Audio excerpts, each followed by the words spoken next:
the Senate this afternoon. You will recall that in the afternoon sitting of 30th October, the members resumed a debate on the County Government's Election Laws Amendment Bill, a bill originating from the Senate. And it is a bill that is sponsored by the nominated Senator Crystal Asige. This is a bill that proposes to specify how to achieve the requirement that at least 5% of the members of a county assembly are persons with disabilities. And this is a bill that concerns county governments, of course, pursuant to the provisions of Articles 110, Subarticle 1B of the Constitution of Kenya. So this is a bill whose debate already started or kicked off on the floor of the House, a bill that is at its second reading stage. And members took time to air their opinions with regards to the contents of this bill. And this afternoon, business on this bill will be resuming, and members will be going into division on whether the bill be read a second time before it goes to the next stage.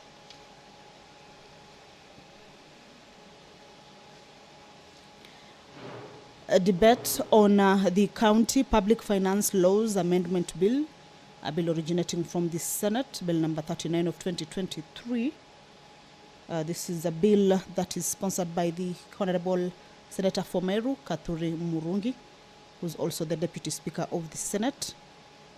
This is a bill that it is at its second reading stage. And this afternoon, this bill is lined up for consideration to resume the debate that was interrupted on Wednesday, 30th October, the year 2024, during the afternoon sitting. And this is a bill that seeks to amend Section 109 of the Public Finance Management Act 2012 to establish a County Assembly Service Fund in order to have monies for the running of county assemblies being separated from the county treasury. The bill also seeks to provide for instances where the county assemblies can be able to spend monies in emergencies. That is the Speaker of the Senate at the entrance of the Senate chambers. He will be presiding over this afternoon sitting. Allow me to hand you over to this live broadcast that is brought to you by PBU in partnership with KBC. Good afternoon. Na tuombe. Ewe Mwenyezi Mungu, tukusihi tutazame kwa neema nyingi na baraka sisi watumishi wako ambao umeridhika kutuita kwa nyadhifa za uongozi katika jamhuri hii yetu. Tukuomba utuajalie tuyatende na kufikiria mambo yote yatakayofikishwa mbele yetu kwa njia ya haki na uaminifu, ili kustawisha amani, ufanisi na heri ya nchi yetu na wale ambao haja zao umezikabidhi mikononi mwetu. Amen.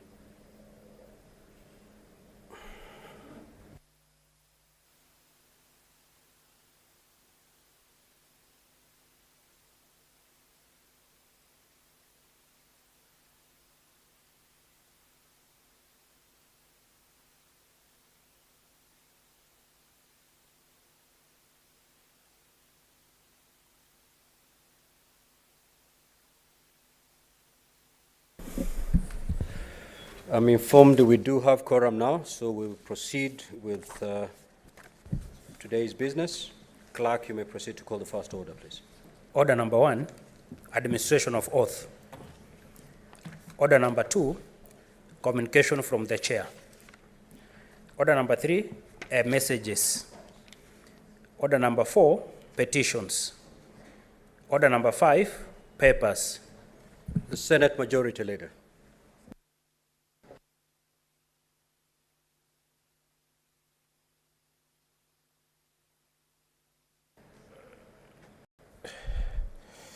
Mr. Speaker, sir, I beg to lay the following paper on the table of this Senate today, the 31st of October, 2024, being, Mr. Speaker, the report of the Auditor General on the financial statements of Nyamarimba Sub-County Level 4 Hospital, County Government of Kisumu for the financial year ended 30th of June 2022. 2. Report of the Auditor General on the financial statements of Naivasha Sub-County Level 4 Hospital, County Government of Nakuru for the financial year ending 30th of June 2022. 3. Report of the Auditor General on the financial statements of Bahati Sub-County Level 4 Hospital, County Government of Nakuru for the financial year ended 30th of June 2022. Mr. Speaker, 2023. Mr. Speaker, report of the Auditor General on the financial statements for the Nyamarimba Sub-County Level 4 Hospital, County Government of Kisumu for the financial year ended 30th of June, the year 2023. 5. The report of the Auditor General on the financial statements of Bungoma County Referral Hospital, County Government of Bungoma for the financial year ended 30th of June 2023. Mr. Speaker, I thank you. Next order. Order number 6, notices of motion. Order number 7, questions and statements. Statements pursuant to Standing Order 52-1. The Honorable Fatuma Dulo.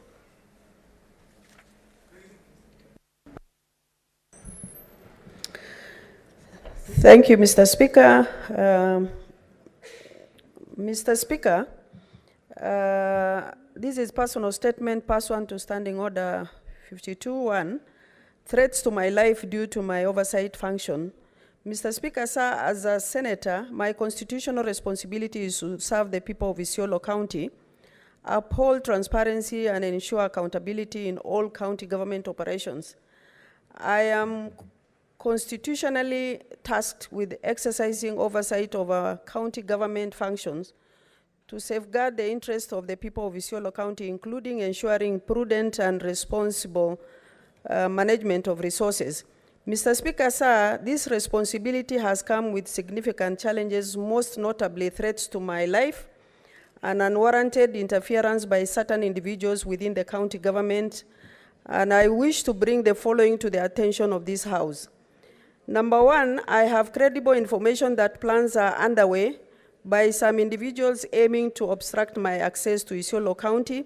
These plans are an attempt to prevent me from performing my oversight role effectively and hinder my engagement with the people that I represent. Number 2, my staff and supporters have faced continuous harassment, including confrontation by hired goons and repeated summons by security agencies in Isiolo, and intended to intimidate and dissuade them from supporting my work. Such tactics are alarming and have hampered my staff's ability to perform their duties. Number 3, yesterday, 30th October 2024, a meeting was held and attended by 10 county government employees, and where discussions centered on planning an attempt on my life, Mr. Speaker. This conversation allegedly included plans for my assassination, posing a very real and serious threat to my life. I am therefore deeply concerned for my well-being. Mr. Speaker, a petition has also been filed against me at the High Court in Isiolo aimed at destabilizing and preventing my work and tarnishing my reputation as public servant. This adds to the challenges that I face in discharging my constitutional oversight functions. My county office was recently broken into and items stolen under suspicious circumstances. This act not only undermines my work, but raises questions about the lengths certain individuals are willing to go to hinder my office operations. I would like to state categorically that should anything happen to me, my family, my employees, or my supporters, the county government of Isiolo must be held accountable. Finally, Mr. Speaker, I have reported this matter to Director of Criminal Investigation to ensure that it is addressed promptly and thoroughly, I am committed to pursuing justice and transparency for the sake of the people of Isiolo County and will continue to carry out my oversight duties despite these threats and challenges. I thank you, Mr. Speaker. Senator Crystal Asige, you heard a personal statement. You may proceed.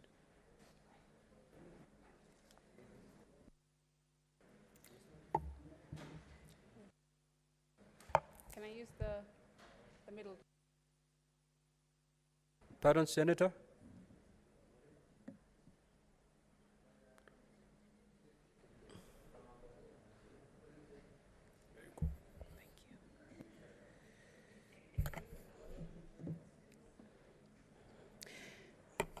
Thank you very much, Speaker. I rise pursuant to Standing Order 58 to express my gratitude and share the immense honor of being named in the list of 2024 Time 100 Next honorees. The Time 100 Next is an annual list of the top 100 people worldwide who are defining the next generation of leadership. This list recognizes remarkable individuals in politics, technology, science, philanthropy, media, business, and entertainment for their outstanding contributions. Speaker, I have always said that I believe I was given this mountain to show others that it can be moved. And as I stand here today, humbled by this accolade from Time 100, I am more convinced than ever that indeed mountains can be moved. Being a young Kenyan woman with a disability has given me a unique perspective on the power of the mind and the lived experience of how multiple barriers in society can limit our potential, but also that every twist and turn in life can work together for your good. Whether it be through my legislative work in leveling the playing field for disability rights, through the 5 inclusive bills I am sponsoring in Parliament so far, bringing into focus the exemplary self-efficacy that can be found in the youth, empowering those that remain invisible to society through my Crystal Asige Foundation, or continuing to connect universally through my first love, music. It is all to build a legacy of servanthood which I pray will outlast me. Speaker, being recognized on the Time 100 list is not just a personal achievement, though, but a testament that disability need not be a barrier to making significant contribution to society. It goes beyond words. It goes beyond words how honored I am to be in the company of individuals with immense influence who are not only my peers, but now also my friends, Speaker. I am proud to be listed beside His Excellency Bassirou Diomaye Faye, Senegal's youngest president, who is championing economic reforms and anti-corruption efforts in his country, inspiring us all. His Excellency Governor Wesley Moore, the first Black governor of the state of Maryland, US, who demonstrates extraordinary leadership in crisis response and so much more. Chart-topping performer Shabuzi, a rising star in country music whose creative talent is reshaping the genre as we know it. Pop sensation Sabrina Carpenter, the petite powerhouse who's making her mark in pop music with wit and confidence and unfiltered charm. 3-time Grammy Award-winning musician Victoria Monet, celebrated for blending R&B, funk, and pop with her soulful, personal lyrics, crafting a sound that is both empowering and deeply intimate. Journalist Agatha Atohaire, the bold voice unmasking corruption and defending justice right next door here in Uganda. Chef Aisha Ibrahim, whose leadership in the culinary world is breaking barriers and creating inclusive spaces in an industry known for its stereotyping. 3-time NBA All-Star and MVP Jaylen Brown, AKA Juice, who is using sport and going beyond the basketball court to build generational wealth and transformation in communities of color through his Boston Exchange initiative. Brazil's Minister of Racial Equality, Aniel Franco, who through her work with the Marielle Franco Institute is transforming Brazil's racial equality landscape through her lived experience and relentless advocacy. Long Beach hip-hop icon Vince Staples, who is transforming hip-hop with gritty storytelling, social commentary, and also the star of Netflix's The Vince Staples Show. And finally, Speaker, a special mention to fellow Kenyan Thomas Njeru, recognized in the advocates category for his groundbreaking work to provide insurance solutions to millions of smallholder farmers across Africa, Asia, and Latin America. I would also like to extend my heartfelt thanks to Kenya Airways, our national carrier, whose captain and crew celebrated me in the most special way on my flight home from the Time 100 Next Gala event in New York, making this recognition even more memorable. And finally, to you, Speaker, my self-funded attendance to this incredible event in New York was hanging in the balance for reasons I wasn't able to control, but made you aware of. And it is through your support and swift action of the clerk's office at the 11th hour that my anxiety around traveling alone with a disability was lifted, and this experience was made possible. Allow me to also salute Dr. Brenda Ogembo and Ms. Caroline Cherop, who also went out of their way for me, and I sincerely thank them both. I dedicate this honor to every Kenyan, particularly those with disabilities, as well as my phenomenal family and my incredibly supportive team, fans and followers, the underdogs of the world, whom I want to remind that their lives and contributions, however small, can take the world by storm. I want this recognition to show you that the world needs your gift as much as you need to give it. My call to the public, Speaker, is to always look beyond what is visible and continue to rise above and dismantle the barriers that continue to hold so many of us back. Disability, or being unable to do something in whatever form, is not the sum total of who you are. Neither does it have to define who you can be. Thank you again to Time. It's an honor and great privilege to represent my country on the global stage. And I look forward to continuing my work in serving all Kenyans, no matter their ability or disability. I thank you, Speaker.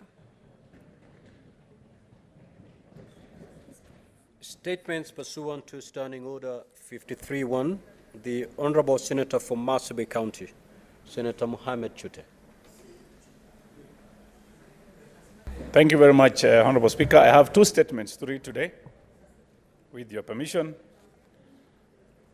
Statement number one is a request for statement on utilization of development funds in Marsabit County. Mr. Speaker, sir, I rise pursuant to Standing Order 53-1 to seek a statement from the Standing Committee on Finance and Budget regarding the utilization of development funds by the county government of Marsabit. Mr. Speaker, sir, for the past 7 years, funds allocated for development in Marsabit County, amounting to billions of shillings, have been consistently diverted towards relief supplies. This is despite the existence of a separate allocation specifically designated for drought mitigation and relief efforts. This diversion has hindered the achievement of the core purpose of development, which is to foster equitable development and improve livelihoods at the county level. It is important to note that under Section 110 of the Public Finance Management Act 2012, county governments are required to establish an emergency fund which shall not exceed 2% of the county government's total revenue. This fund is meant to cater for unforeseen emergencies, including disaster response and relief efforts. The continuous diversion of development funds to relief activities, therefore, contravenes the established framework meant to manage emergencies without compromising long-term development goals. Honorable Speaker, in the statement, the committee should, 1, explain why funds meant for development in Marsabit County are being diverted to relief supplies instead of the purpose for which they are intended. 2, provide a detailed report on any public participation carried out on development projects for the financial year 21-22, 22-23, and 23-24, and include information on the budget and supplementary budgets passed by the County Assembly and assented to by the County Governor, along with the percentage of development projects indicated in the initial budgets vis-à-vis those in the supplementary budgets, and finally, outline the amount of money set aside for poor programs, unforeseen emergencies, relief efforts, and drought mitigation during the same period.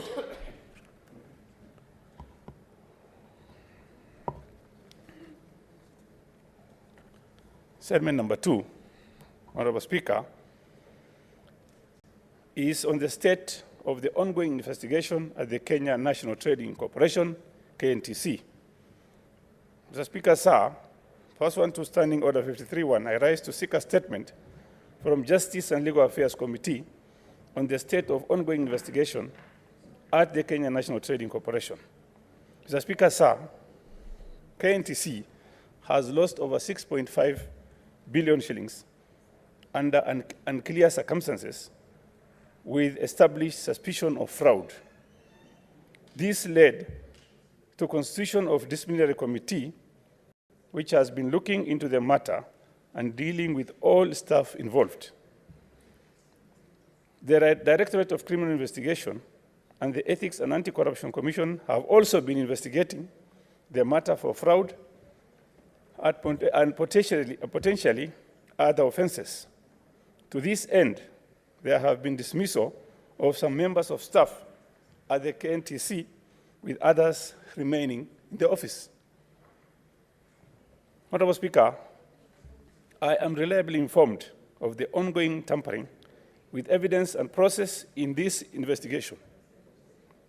This is improper and continues to raise eyebrows on the retention of staff involved in fraudulent loss of more than 6.5 billion at the KNTC.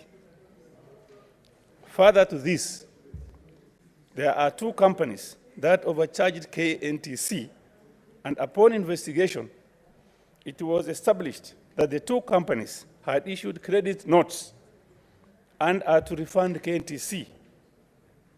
These companies are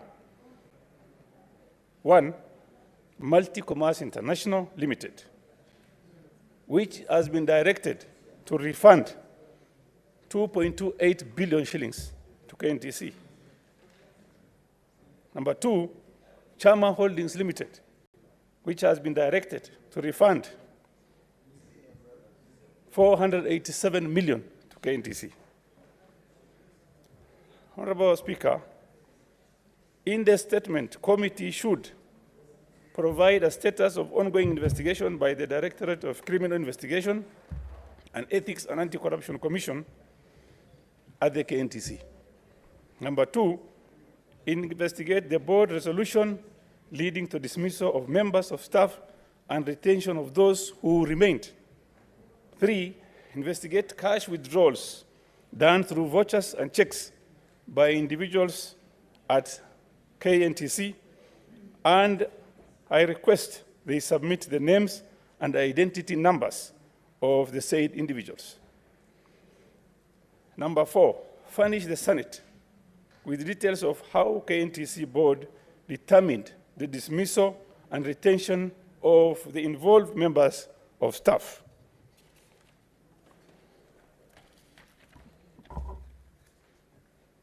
Number 5, investigate why staff members who may have been involved are still in the office. These members of staff are 1, Lucia Nangwe, the General Manager Finance, Edward Washira, the Senior Accountant, and Lydia Karue, the Finance Officer. it is fundamentally important that the committee direct the members of staff mentioned above to step aside to allow investigations to be done. Number 6, establish how the disciplinary committee handling the matter is to be administratively fair and transparent in this very apparent compromise in procedure and give a sound report. Number 7, investigate and establish timelines and mechanism with which the companies directed to refund KNTC will settle the monies. Thank you very much, Honorable Speaker. I have one more. You can raise it.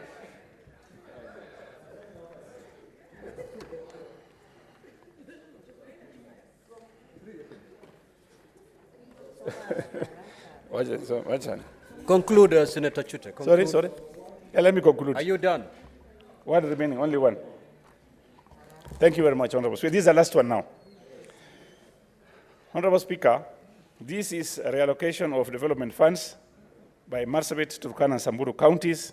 I rise pursuant to Standing Order 53-1 to seek a statement from the Standing Committee on Finance and Budget regarding the reallocation of development funds by Marsabit, Turkana, and Samburu counties towards special programs for distribution of food and other relief supplies. In the statement, the committee should, 1, indicate the original and supplementary budget allocation for those counties for year 2020, 2021, 2022, 2022, 2023, 2023, 2024. Number 2, explain all instances where the said county governments reallocated development funds to a special program for distribution of foodstuffs and other relief supplies in the aforementioned financial years, stating whether due process was followed each time. Number 3, provide a detailed breakdown of the respective expenditure by the county governments on the special programs, disclosing the type, quantity, and unit price of the procured relief foodstuffs and supplies.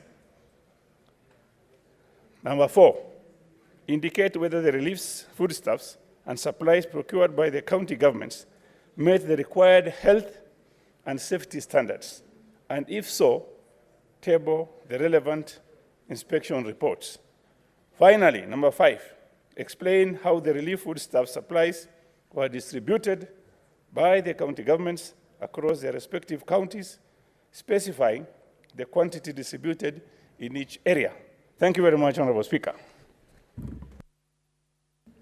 Senator Essie.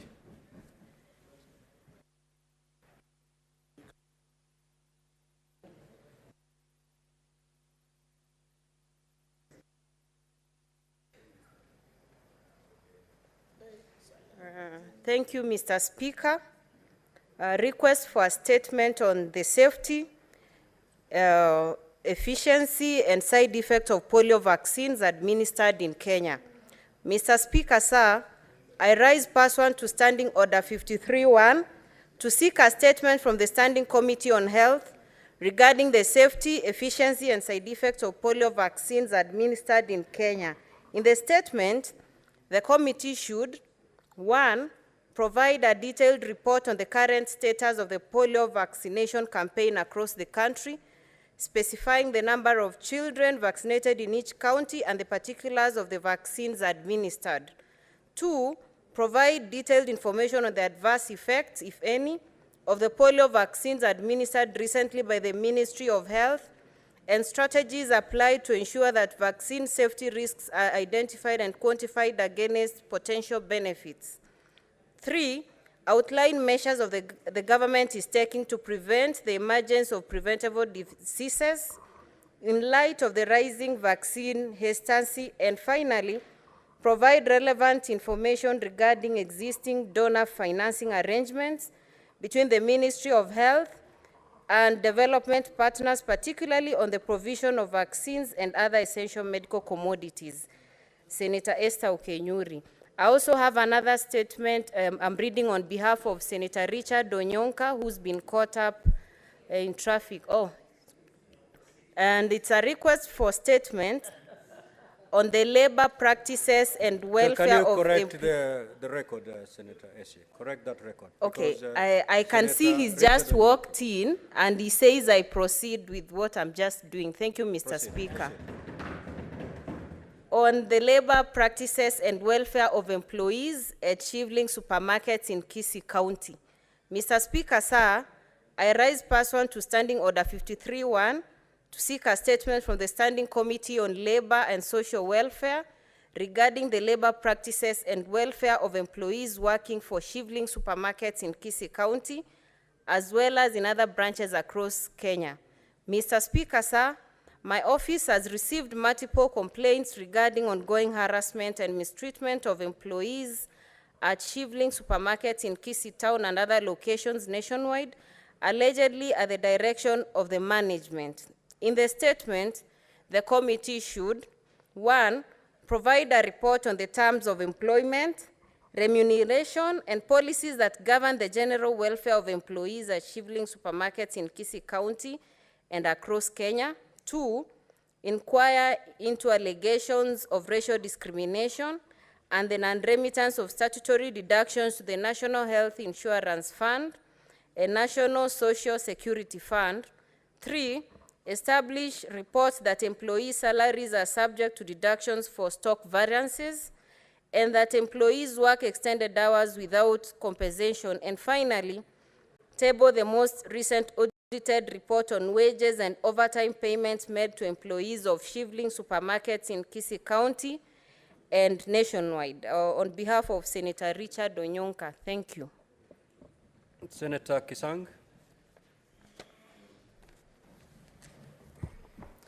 Thank you, Honorable Speaker. Honorable Speaker, I rise pursuant to Standing Order 53-1 to seek a statement from the Standing Committee on Roads, Transportation and Housing regarding the sudden collapse of the Economic Stimulus Program market structure under construction at Iten Town in Elgeyo-Marakwet County. Honorable Speaker, in the statement, the committee should, 1, provide a comprehensive report detailing the procurement method used to award the tender for the construction of the market, the procedure used in evaluating bidders and awarding the contract. 2, state the name of the contractor awarded the tender and list all successful contracts completed by the tender awardee from 2019 to date. 3, disclose the tender award sum for the ESMPM, providing a detailed breakdown of expenditure towards the project to date. 4, clarify the reasons for the structure's collapse, including whether all construction standards and quality control procedures were followed. 5, finally, outline the actions taken by the State Department for Public Works in response to the unexpected collapse of the modern market structure. Honorable Speaker, I also have a second statement. Thank you, Honorable Speaker. I rise pursuant to Standing Order 53-1 to seek a statement from the Standing Committee on Roads, Transportation and Housing regarding delays in the upgrading to pitment standard of Tot Junction, Jesekon Kopasi River Road, Tot Kilangata Road, and Jesekon Loop in Elgeyo-Marakwet County and West Pokot Counties, Honorable Speaker. In the statement, the committee should, 1, provide reasons for the prolonged delay in upgrading the said road to pitment standard. 2, explain why the completion status of the said roads remain below 10% 36 months after the project commencement implementation commenced. 3rd, Honorable Speaker, clarify why the contractor and the resident engineer have been absent from the site for the past 3 months, and confirm whether the consultant APEC consortium possesses the necessary qualifications and competence to oversee the successful completion of the project. And then finally, Honorable Speaker, outline measures put in place to ensure that the contractor and consultant complete the project, including specific timelines for its completion and commissioning. Thank you, Honorable Speaker. Senator Maruma. Thank you, Honorable Speaker, for this opportunity to request for a statement on a 900 million compensation fund for wildlife attack victims. Mr. Speaker, sir, I rise pursuant to Standing Order 53-1 to seek a statement from the Standing Committee on Land, Environment and Natural Resources regarding the 908 million shillings compensation fund released by the government for victims of wildlife attacks in Taita Taveta County and across the country.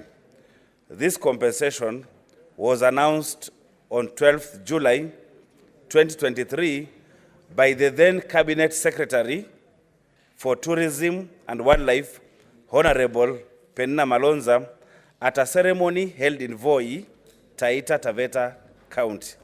In the statement, the committee should, 1, list all claimants, specifying the nature of each claim, the date of the incident, the filing date, the claimed amount, and the payment date from 2014 to date, including a breakdown of how the 51.5 million shillings set aside for 350 victims in Taita Taveta County was allocated.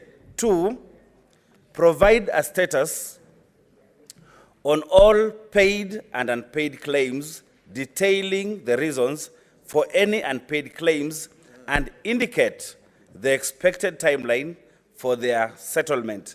3, state the annual budget allocated for compensation related to wildlife attacks on individuals. 4, specify the maximum and minimum period within which claims should be settled, stating reprieve measures by the Kenya Wildlife Service, KWS, if payments are delayed beyond this period. 5, provide an update on the status of 322 million shillings promised to settle claims dating back to 1990s and include a comprehensive list of these claims. And finally, 6, determine the status of the compensation insurance program, listing the counties in the pilot phase and detail cases that have been settled under this program. I thank you, Mr. Speaker. Senator Sek. Thank you, Honorable Speaker. A request for statements on medical interns in Kenya. Honorable Speaker, I rise pursuant to Standing Order 53-1 to seek a statement for the Standing Committee on Health regarding the medical interns who have not received their rightful remunerations since being posted in August 2024. This situation has left the young health professionals in state of financial and emotional turmoil. Honorable Speaker, in the statement, the committee should explain the root cause of the prevailing stalemate between the Kenya medical practitioners, pharmacists, and dentist unions and government concerning remunerations of medical interns, outlining any efforts by by parties to promptly resolve this stalemate. 2, state whether a professional arrangement can be made to pay the medical interns pending resolutions of the stalemate or final determinations of the disputes before the Employment and Labor Relations Courts to prevent further hardship among the interns.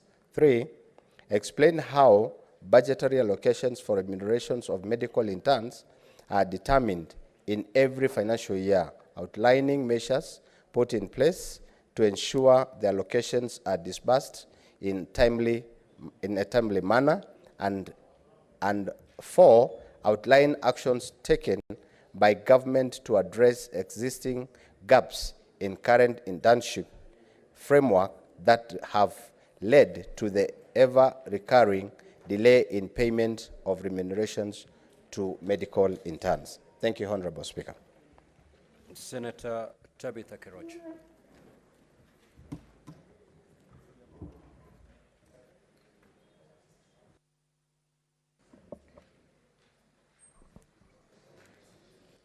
Mr. Speaker, sir, I rise pursuant Standing Order 53-1 to seek a statement from the Standing Committee of Lands, Environment, and Natural Resources regarding the status of the Njoro Kisima land, title number 9216, purchased by the government in 2014 to resettle internally displaced persons, IDPs, from the Njoro and Nakuru pipeline areas.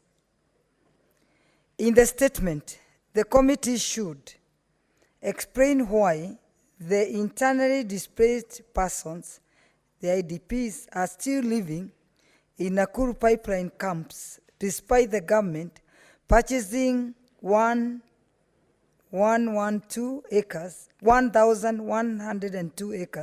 of land number 9216 Njoro Ward, Njoro Sub-County, for their resettlement. Provide reasons why the government has not yet subdivided the land for distribution to the beneficiaries, many of whom are still languishing in poverty, living in inhuman conditions, and exposed to diseases in congested camps. State the measures taken by the government to identify the genuine beneficiaries, considering the report attempts by the land cartels to introduce alternatives lists of beneficiaries, and explain the actions taken by the government to address and prosecute the land cartels and local administrations involved in the illegal renting and leasing of land meant for the internally displaced persons. Led by Senator Tabitha Keroche, Nakuru Senator. Thank you, Mr. Speaker, sir. Senator Dulo.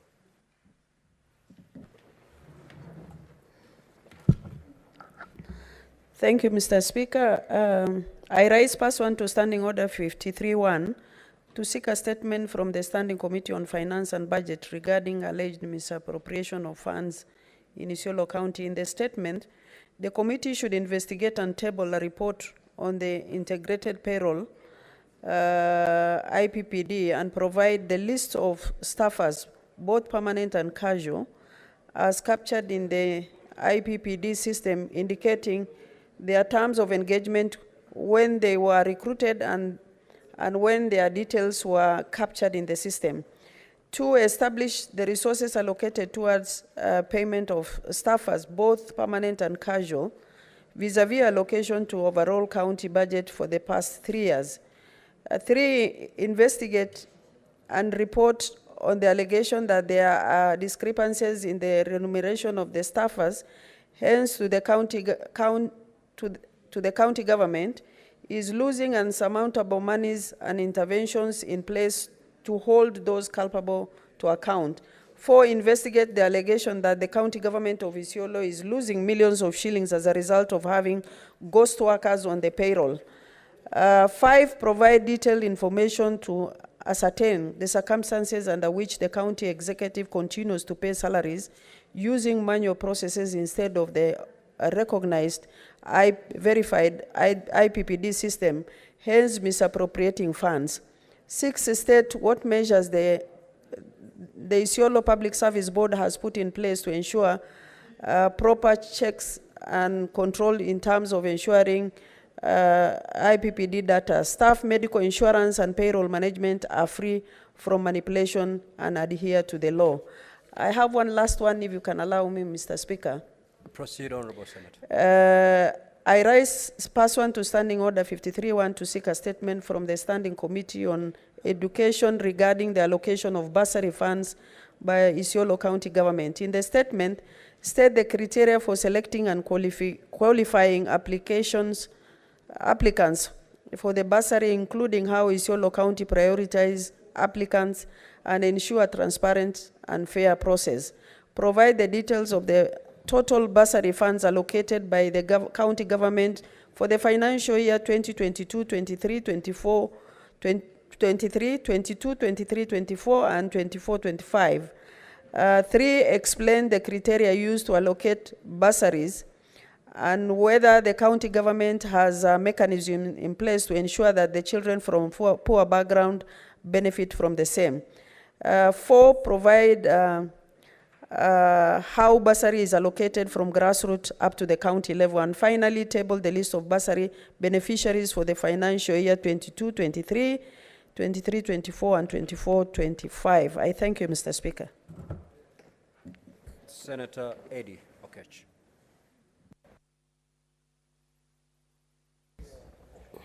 Thank you, Mr. Speaker, for the opportunity. This is a request of a statement on alleged breach of confidential subscriber information by Safaricom. Mr. Speaker, I rise pursuant to Standing Order 53-1 to seek a statement from the Standing Committee on Information, Communication, and Technology regarding the alleged breach of confidential subscriber information by Safaricom. Mr. Speaker, in the statement, the committee should, 1, determine whether Kenyans have in the past 4 years raised concerns about data breaches by Safaricom and outline the measures taken to address them. Secondly, Mr. Speaker, in the statement, the committee should confirm whether Safaricom has data sharing agreement with the government, including the data of its formulation and execution, and whether subscribers were informed and consented to this agreement, and provide a copy of that agreement. In the statement, Mr. Speaker, the committee should also establish whether it is mandatory for Safaricom to collect and store subscriber data, such as location, and to monitor calls to provide its services and clarify why similar practices are not required for other telecom providers. In the statement also, Mr. Speaker, the committee should detail the safeguards Safaricom has in place to protect subscriber data when shared with third parties, either with or without court orders. And in the statement, Mr. Speaker, the committee should also determine why Safaricom receives higher volume of data breach complaints compared to other service providers. Also in the statement, Mr. Speaker, the committee should explain the discrepancy on access to subscriber data by the government and its agencies when tracking suspects, but the same is not made available to assist subscribers in tracing lost phones. And lastly, Mr. Speaker, in the statement, the committee should assess the security of subscriber data, considering that SIM card installation on Safaricom lines is handled by an international company by the name Neural Technologies, and provide a copy of the agreement between Safaricom and the said company. I thank you, Mr. Speaker. Senator Fernande. Senator Chiranke.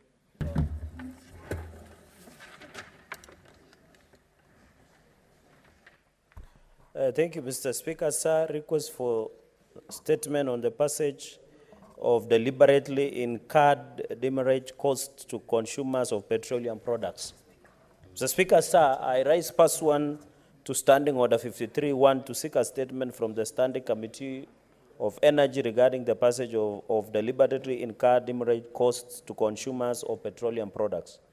In the statement, Mr. Speaker, sir, the committee should, 1, state the current daily tariff for demurrage of the Port of Mombasa for ships carrying petroleum products, indicating the maximum required vis-a-vis current average timelines for offloading and clearing the petroleum products at the port. Number 2, Mr. Speaker, sir, disclose the total amount of money paid for demurrage so far in the 2024-2025 financial year for delays in offloading and clearing petroleum products at the Port of Mombasa, providing reasons for the delay. Number 3, Mr. Speaker, provide the details of the current arrangement for payment of demurrage fees under the government-to-government or G2G agreement between Kenya and the Gulf countries for the supply of fuel, stating whether the monthly vessel scheduling meeting, FSM, that normally approves payment of demurrage fees still takes place. And finally, Mr. Speaker, explain why the Energy and Petroleum Regulatory Authority, IPRA, passes down demurrage costs to consumers of petroleum products, yet some ships that are bringing in this product are deliberately delayed so that they can claim substantial amounts in demurrage fees at the port. I thank you, Mr. Speaker, sir. Senator Hamida.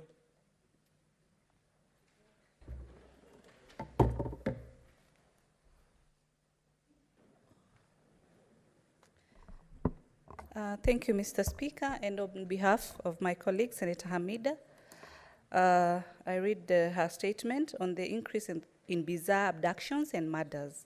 Mr. Speaker, I rise pursuant to Standing Order 53-1 to seek a statement from the Standing Committee of National Security, Defense, and Foreign Relations regarding the recent wave of abductions and gruesome murders across the country, which has left Kenyans deeply alarmed about their safety and security. Mr. Speaker, these disturbing trends include recent cases of mutilated remains found in various counties, reflecting a broader crisis of unresolved murders, brutal violence, and the apparent failure to bring perpetrators to justice. The tragic death of Waris Daoud, her daughters Nuseiba Dahir, her niece Amina Abdi Rashad, and Wells Fargo executive Willis Onyango Ayeko, among others, exemplify the horror of these unresolved cases, highlighting systematic challenges within our investigative and justice system. In the statement, the committee should, 1, conduct an inquiry into the surge in abductions and violent killings reported across the country, tabling on cases documented from August 2023 to October 2024, and assess any patterns that may indicate the root cause behind these brutal acts. Number 2, Mr. Speaker, describe the actions taken by the DCI and other law enforcement agencies to investigate and bring to the perpetrators to justice. 3, detail the current protocols and resources allocated by the National Police Service for the protection of vulnerable groups, including women and children, who have been disproportionately affected by these heinous crimes.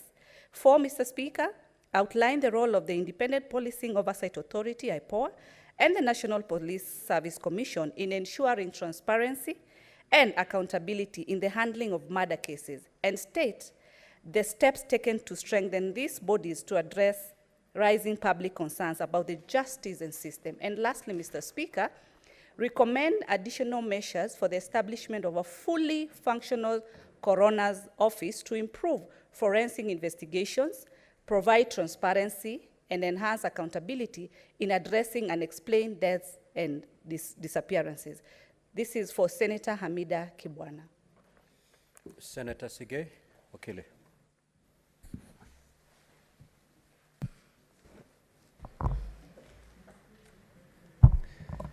Thank you, Mr. Speaker.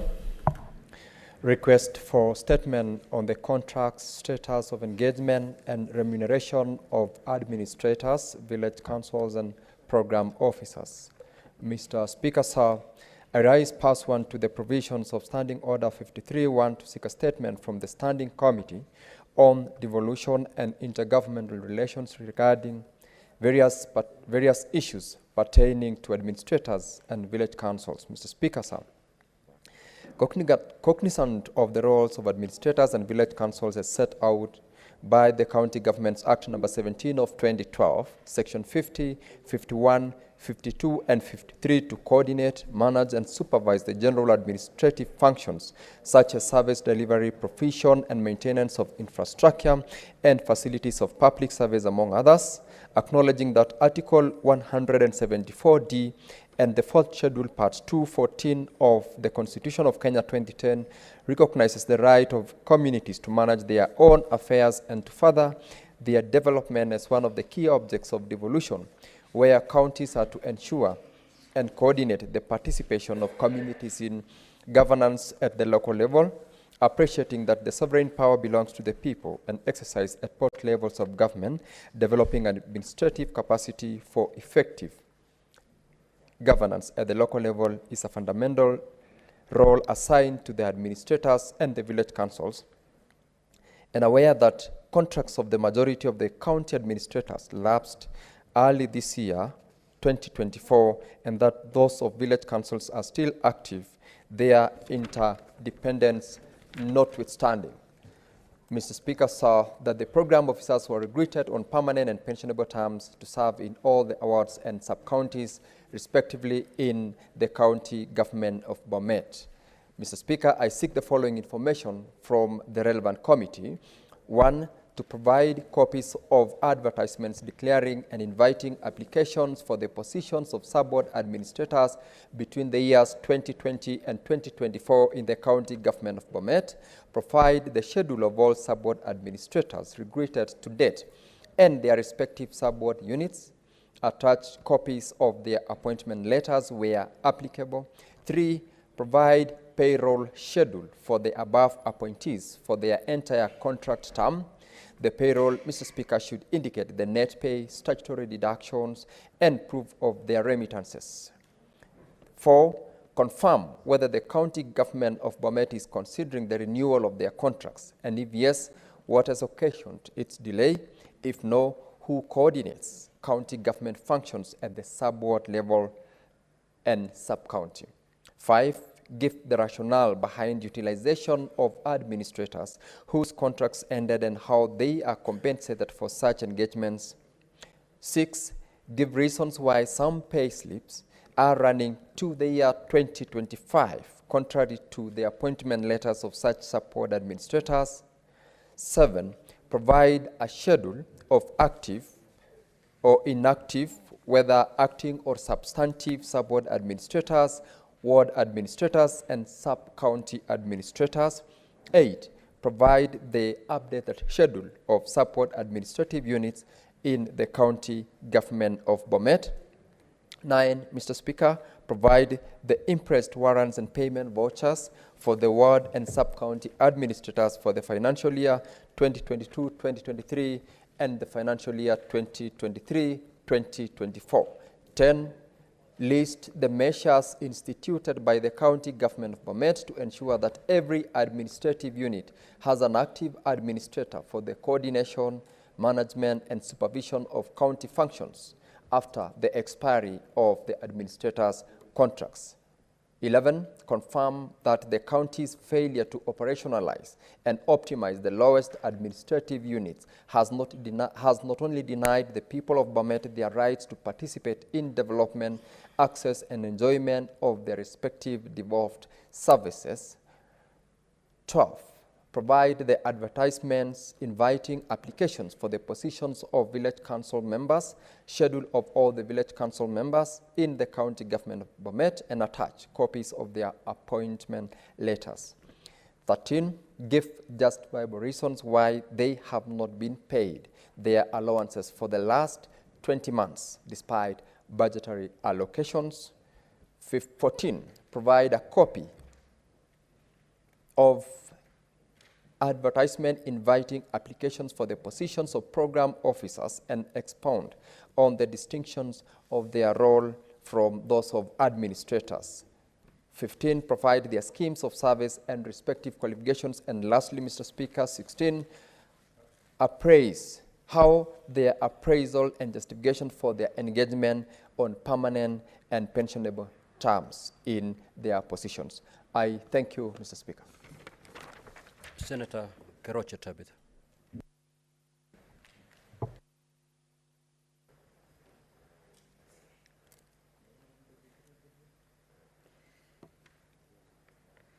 Mr. Speaker, sir, I rise pursuant to Standing Order 53-1 to seek a statement from the Standing Committee on Health regarding the closure of Nakuru War Memorial Hospital despite issuance of orders on 1st October 2024 by the Court of Appeal for the immediate reopening of the hospital and formation of a 5-member committee to manage the hospital on interim basis pending determination of the case relating to the land on which the hospital sits.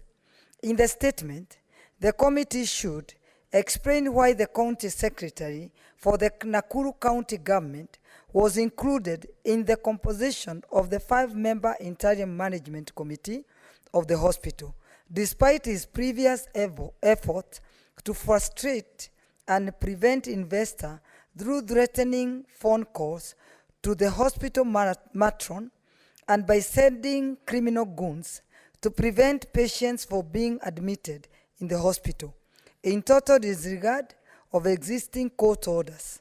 State reasons for the prolonged closure of the hospital, despite the court issuing 9 court orders for the reopening of the hospital, and outline steps taken by the interim management committee to ensure that governor and the other county officials comply with the court orders and adhere to the rule of law.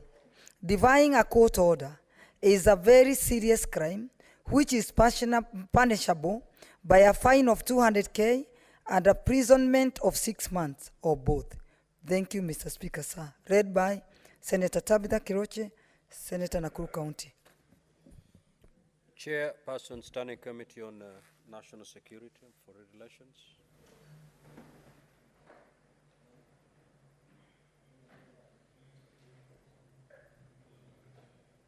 Chairperson, Standing Committee on Finance and Budget.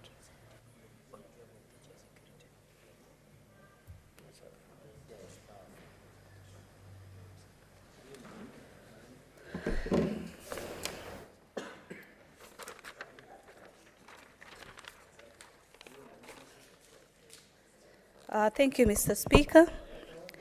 This is a statement relating to the activities of the Standing Committee of Finance and Budget pursuant to Standing Order 56-1A. Mr. Speaker, I do rise pursuant to the Standing Order 56-1A to make a statement relating to a matter of which the committee is responsible, namely the resolution of the Senate on the current state of the nation. Mr. Speaker, sir, as you are aware, the Senate passed a motion on the current state of the nation on 24th of July 2024. In the resolution, the Senate directed the Standing Committee on Finance and Budget to, 1, in consultation with the Parliamentary Budget Office, to independently undertake audit of the national debt and present the actual status to Parliament. 2, engage the National Treasury to submit a roadmap on its strategy to reduce the public debt to not more than 55% of the gross domestic product in present value terms in compliance with Section 52C of the PFM Act, Cap 41A. And lastly, engage the National Treasury to identify and implement sustainable strategies to reduce the high cost of living. Mr. Speaker, the committee is seized of the matter, and in addition to the resolution of the Senate, the committee has received the following documents from the National Treasury. 1, revised 2024 medium-term debt management strategy, and a report on loans contracted by the government from 1st May to 31st August 2024. Mr. Speaker, to effectively deal with the matter and table a comprehensive report, the Committee of Finance tasked the Parliamentary Budget Office to scrutinize the budget public debt registry, report on newly contracted loans, and the revised 2024 MDBMS, that is the Medium Debt Management Strategy. The committee has scheduled a meeting on the 7th of November 2024 to be appraised by the Parliamentary Budget Office on the progress and status of analysis of the aforementioned documents. Mr. Speaker, Consequently, the committee will invite the relevant stakeholder, that is the National Treasury and the Economic Planning, to appraise the committee on the current stock of public debt, strategies put in place to ensure that public debt remains sustainable and does not exceed the threshold provided for under PFM Act Cap 412A. And lastly, Mr. Speaker, the committee will table a comprehensive report in the Senate for consideration, including its recommendations. Thank you, Mr. Speaker. The Chairperson, Standing Committee on National Cohesion and Intergovernmental Relations.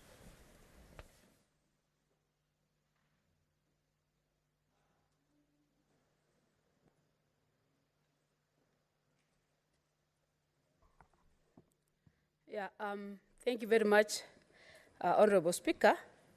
Honorable Speaker, I would want to table the status report of the Committee on National Cohesion, Equal Opportunity and Regional Integration on the motion regarding the state of employment in the public service and compliance with the Public Procurement and Asset Disposal Act. Honorable Speaker, upon the filing of the motion by the Senate Majority Leader and the Senate Minority Leader, the Senate on Wednesday, 24th July 2024, mandated the Standing Committee on the National Cohesion, Equal Opportunity and Regional Integration to engage the Public Service Commission and National Cohesion and Integration Commission on audit, to audit the state of employment in the public service, including county governments, and propose strategies to adhere to the meritocracy, equality, and equity of opportunities across the public service as exposed in Article 232 of the Constitution on the values and principles of the public service, and engages the Public Procurement Regulatory Authority to audit compliance with Section 53(6) of the Public Procurement and Asset Disposal Act by the public procurement entities with a view to establish a roadmap to ensure the compliance of the said provision of the Act. Honorable Speaker, the committee thereafter engaged the stakeholders and sought information on the following areas: the democratic composition of all employees of the county government in terms of gender, persons living with disabilities, age, and ethnicity. B, the democratic composition of the county executive committee members and chief officers of in terms of gender, persons with disabilities, age, and ethnicity. And C, any agreement conducted by the county government in the last 3 years outlining the positions that have been filled by the criteria applied in the selections of candidates. Honorable Speaker, the status of the compliance by the county government with Section 53(6) of the Public Procurement and Asset Disposal Act, Cap 412C. E, affirmative action measures being implemented by the county in promotion of women, youth, persons living with disabilities in recruitment and leadership. And if any audit or assessment undertaken in the last 3 years to ascertain the level of inclusivity in the recruitment process. Honorable Speaker, the committee met with the Public Procurement, that is the PPRA, and the NCIC. Additionally, it has received submission from the Public Service Commission. Additionally, the committee also met and deliberated with the following counties: Mombasa, Kwale, Kilifi, Tana River, Lamu, Garissa, Wachii, Marsabit, Tharaka Nithi, Embu, Kitui, Machakos, Makueni, Nyandarua, Nyeri, Kirinyaga, Murang'a, Kiambu, Turkana, West Pokot, Samburu, Trans Nzoia, Uasin Gishu, Elgeyo Marakwet, Baringo, Laikipia, Nakuru, Narok, Kajiado, Kericho, Bomet, Kakamega, Vihiga, Busia, Homa Bay, Migori, Kisii, Nyamira, Bungoma, and Nairobi. The committee intends to meet Siaya, Kisumu, Meru, Nandi, and Isiolo. Mr. Speaker, the committee therefore wishes to submit the general observation made on the ongoing process of engagement with the relevant stakeholders. Mr. Speaker, the democratic composition of all employees of the county executive in terms of gender, persons with disabilities, and age, ethnicity, the committee observed that all the 42 counties executive engaged have not complied with the provision of the Act 54 of the Constitution that at least 5% of the members of the public in elective and appointive bodies are persons with disabilities. Mr. Speaker, the committee further observed that some counties had affirmative actions policies with respect to persons with disabilities. The committee noted that all the counties executive have developed and implemented affirmative action policies which facilitates the progressive implementation of the principles that at least 5% of the members of the public in elective appointive bodies are persons with disabilities.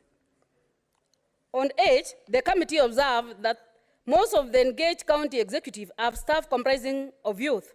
The committee further observed that the county executive have a large aging staff of 55 and above.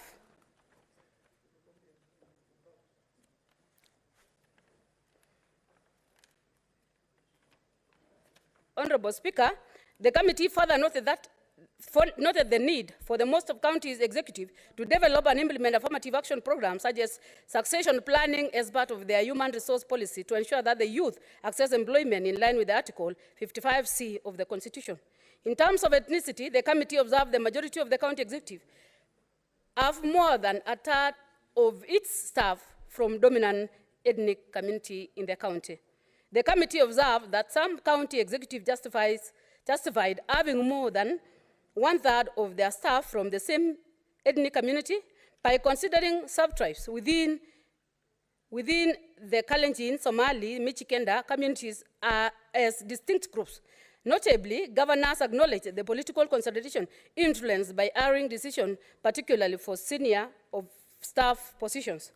The committee observed that the Senate should consider undertaking post-legislative scrutiny of the Section 7 of the National Cohesion and Integration Act, which restricts the public establishment from having more than 1/3 of the staff from the same ethnic community in order to access the compliance, if compliance with the provision is achievable.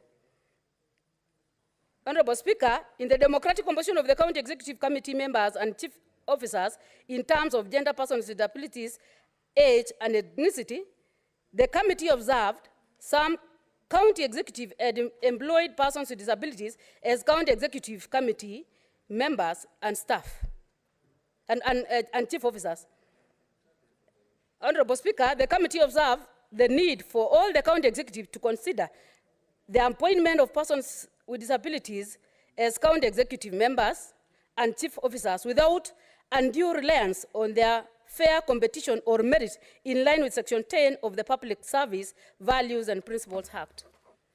Honorable Speaker, the committee observed that some county executives did not have representation of the minorities, marginalized groups, and communities envisaged under Article 27(6) of the Constitution. The committee further observed that the Section 35 of the County Government Act prohibits the County Assembly from approving nomination for appointment of the Executive Committee if they do not consider minorities, marginalized groups, and communities. In addition, all county governments must ensure compliance with Article 56C of the Constitution as read with Section 35 of the County Government Act when nominating and appointing county executive committee members. On recruitment conducted by the county in the last 3 years, outlining the positions that have been filled and the criteria applied in the selection of the candidates, the committee recorded that some county public service boards have recruited more than 70% of the staff and entry-level positions of the dominant community in the county. Honorable Speaker, the committee further noted that the county service board must ensure that at least 30% of the vacant entry-level positions are filled by the candidates who are not from the dominant ethnic community in the county, in line with Section 65(1)(e) of the County Government Act. On the status by the county with Section 53(6) of the Public Procurement Act, Asset Disposal Act, Cap 412C, the committee, during deliberation with the County Procurement Regulatory Authority, submitted the following counties who are non-compliant with Section 157(12) of the Public Procurement and Asset Disposal Act, which provides for the requirement to report to them every 6 months as for the financial year 2022-2023 and 2023-2024. The counties are Meru, Nandi, Marsabit, Kariza, Isiolo, Kericho, Kiambu, Kisii, Mandera, Migori, Tana River, Tharaka Nithi, Turkana, and Vihiga, Honorable Speaker. Those are non-compliant counties. The committee further observed that compliant county executives have developed and implemented affirmative action programs such as establishment of special fund and civic education programs on AGBO to facilitate compliance with Section 53B(6) of the Public Procurement and Asset Disposal Act. The committee observed that the county executive must develop, implement affirmative action programs and carry out benchmarking with their better performing counterparts in order to comply with Section 53(6) of the Public Procurement and Asset Disposal Act. Mr. Speaker, would also like to note that the committee has been guided by the relevant legislation which, while undertaking their engagement with relevant stakeholders. Honorable Speaker, I would not want to maybe mention the legal provision that is involved, but I want to move straight away, Honorable Speaker, if you allow me, to conclusion. That, Mr. Speaker, you will know that the process is ongoing. However, the committee and the Secretariat have been diligently working to ensure that the report meets the highest standards, and I believe a short extension will allow us to finalize the remaining details effectively. Honorable Speaker, it is now my pleasant duty and privilege to table the status report of the National Cohesion, Equal Opportunity and Regional Integration Committee on the motion regarding the state of employment in the public service and compliance with Public Procurement and Asset Disposal Act. Thank you, Honorable Speaker. Chair, Standing Committee on National Security.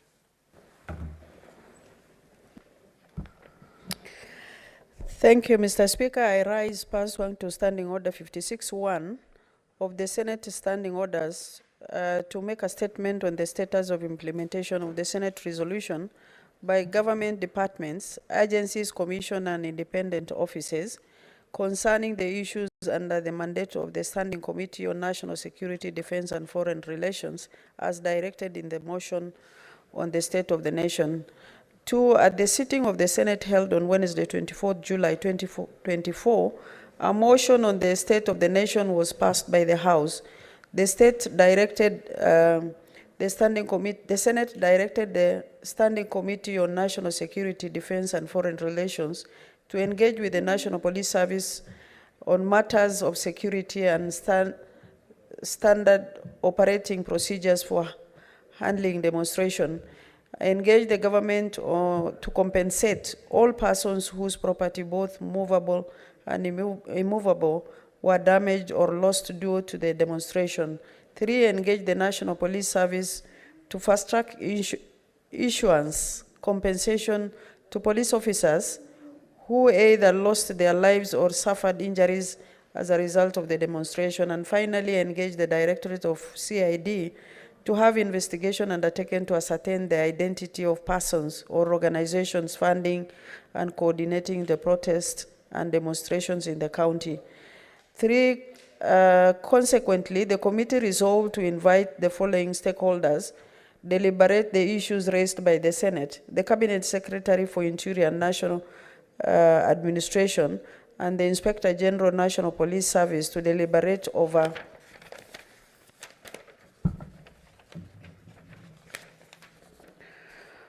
security situation in the country and standard operating procedures for handling demonstration in Kenya.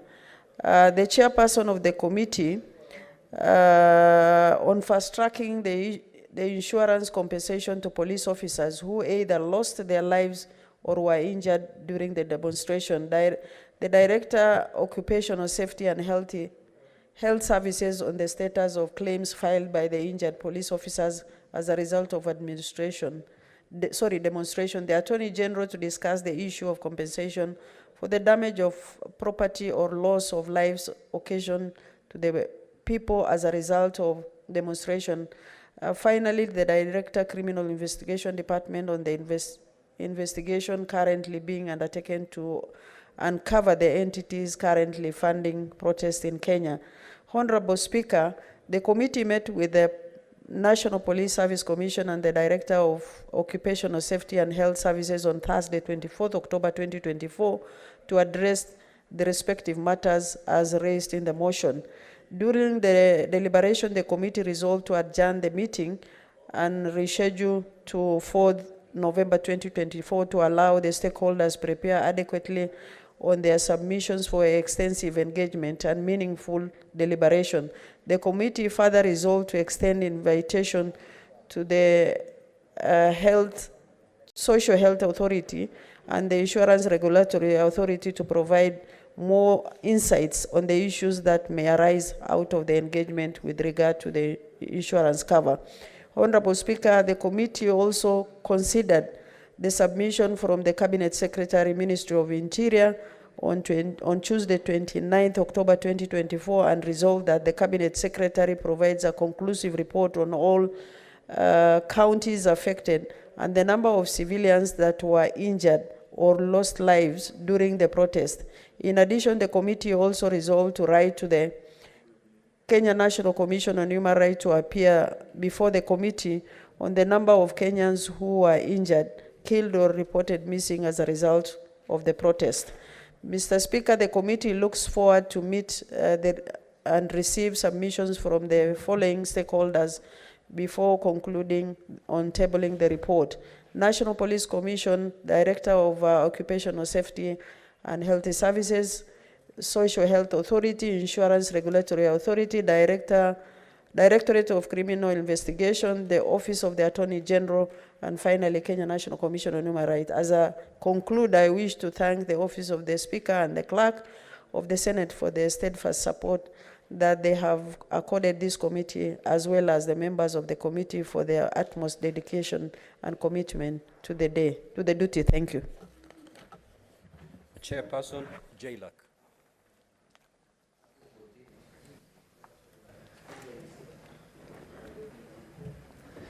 You're supposed Thank you. to lay a paper?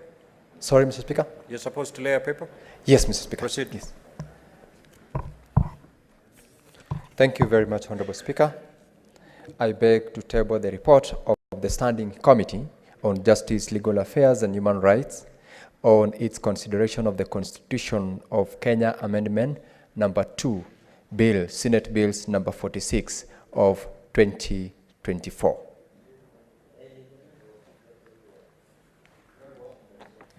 Chairperson, Standing Committee on Land and Natural Resources.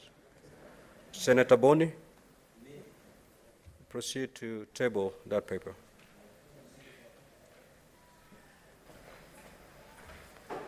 Thank you, Mr. Speaker. Mr. Speaker, sir, I rise to lay on the table the report of the Senate Standing Committee on Lands and Environment and Natural Resources on the Land Amendment Bill 2022, National Assembly Bills number 40 of 2022.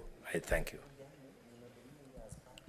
Now, statement pursuant to Standing Order 57-1, the Senate Majority Leader. Mr. Speaker, sir, pursuant to Standing Order number 57-1, I hereby present the business of the Senate for the week commencing Tuesday, 12th November 2024. Mr. Speaker, sir, the status of the legislative business before the Senate is as follows. A, 58 bills are pending conclusion, of which 40 are at the second reading stage, while 18 are at the committee of the whole stage. B, 30 motions are pending conclusion.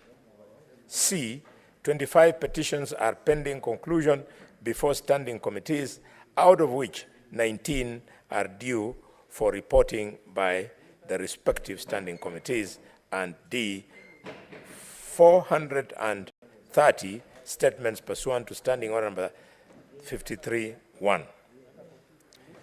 As honorable senators are aware, in accordance with the calendar for the third session, the Senate will proceed on a short recess at the rise of the Senate today until 11th of November 2024. Regular sittings will resume on 12th of November, Tuesday, 2024, and I urge standing committees to use the recess to conclude on business pending before them. Mr. Speaker, upon resumption from the Senate on 12th of November, Tuesday, 2024, the Senate Business Committee will meet to consider the business for the week. The tentative business for that day will include business not concluded from today's order paper, as well as the business indicated in the notice paper. The tentative business for the morning sitting on Wednesday, 13th November 2024, will include scheduled questions to Cabinet Secretaries as approved by the Senate Business Committee, as well as motions, the summary of which is as follows. Question number 49, Cabinet Secretary for Health by Senator George Mbugua. Question number 75, to the Cabinet Secretary for Health by Senator Perez Tobiko.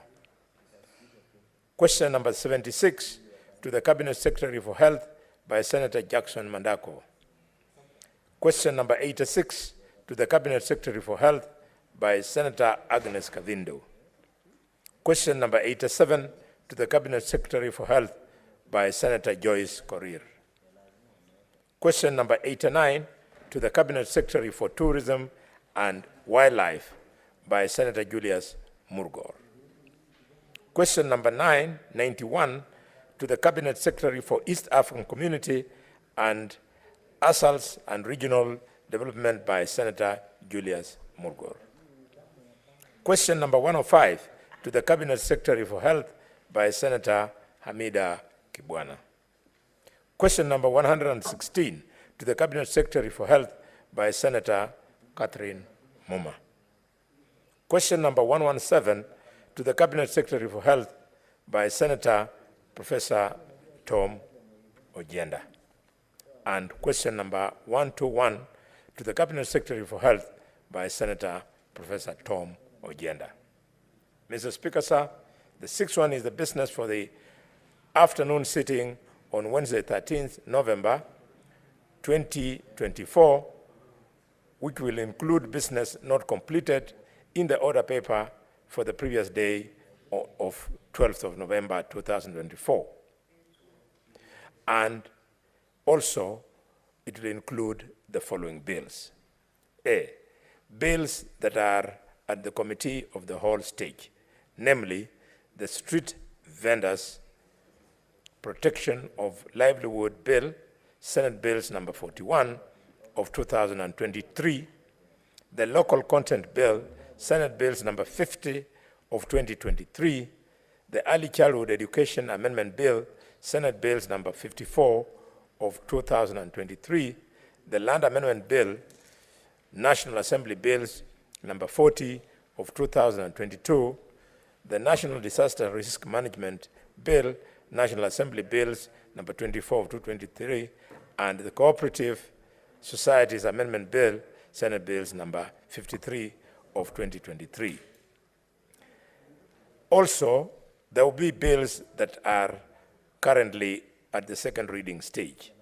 These include the Narcotics and Drugs Psychotropic Substances Control Amendment Bill, Senate Bills number 1 of 2024, the County Oversight and Accountability Bill, Senate Bills number 3 of 2023, the County Civic Education Bill, Senate Bills number 4 of 2024, the County Statistics Bill, Senate Bills number 5 of 2024, the Provision of Sanitary Towels Bill, Senate Bills number 7 of 2024, the Statutory Instruments Amendment Bill, Senate Bills number 10 of 2024, the County Assembly's Pension Scheme Bill, Senate Bills number 14 of 2024, the Public Finance Management Bill, Senate Bills number 27 of 2024, the Creative Economy Support Bill number of 2024,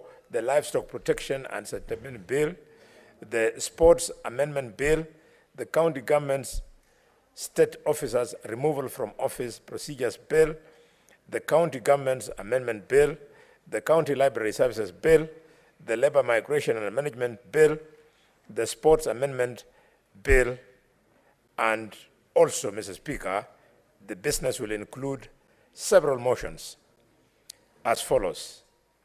The report of the Standing Committee on Energy on its inquiry into the liquefied petroleum gas explosion in Mradi area, Embakasi, Nairobi City County. Report of the Standing Committee on Labor and Social Welfare on an inquiry into the welfare of workers in export processing zones in Mombasa and Kilifi counties. A report of the Standing Committee on Devolution and Intergovernmental Relations on its inquiry into personal security concerns raised by the Honorable Philomena Kapkori, the Deputy Governor of Trans Nzoia County. Reports of the Standing Committee on Devolution and Intergovernmental Relations on its inquiry into the state of markets in Vihiga and Bungoma counties arising from statements sought by Senator Godfrey Ososi, MP, and Senator David Wakoli, MP. Development of a policy and law for social risk management in infrastructure development projects in Kenya, and reports of the Select Committee on County Public Investments and Special Funds on its consideration of the audited reports of various water, sanitation, and sewerage service companies for the financial years 2018-2019, Volume 4, and 2019-2020, Volume 6, and 2020-2021, Volume 9. Progress report of the Standing Committee on National Cohesion, Equal Opportunity, and Regional Integration into the inquiry on the diversity and inclusivity in the staff composition of state agencies in Kenya, establishment of national teaching and referral hospitals in Kenya, county governments to set aside land for the planting of indigenous trees, allocation of scholarships and bursaries by county governments, development of safety officers in schools for enhancement of security and preparedness, steps to effective waste management in cities, towns, and urban areas in the country, and strengthening support for the pastoralist communities to combat cattle rustling and minimize livestock losses. Mr. Speaker, also on the list will be the protected business for Thursday, 14th November 2024, will include business not concluded in the order papers for Tuesday, 12th November and Wednesday, 13th November of 2024, and any other business scheduled by the Senate Business Committee. Mr. Speaker, I thank you and wish members a fruitful and enjoyable 10-day recess in their counties. Thank you, Mr. Speaker. Thank you, Majority Leader. We will now hear comments on those statements for 15 minutes. Each senator speaking for 2 minutes. Senator Olekina.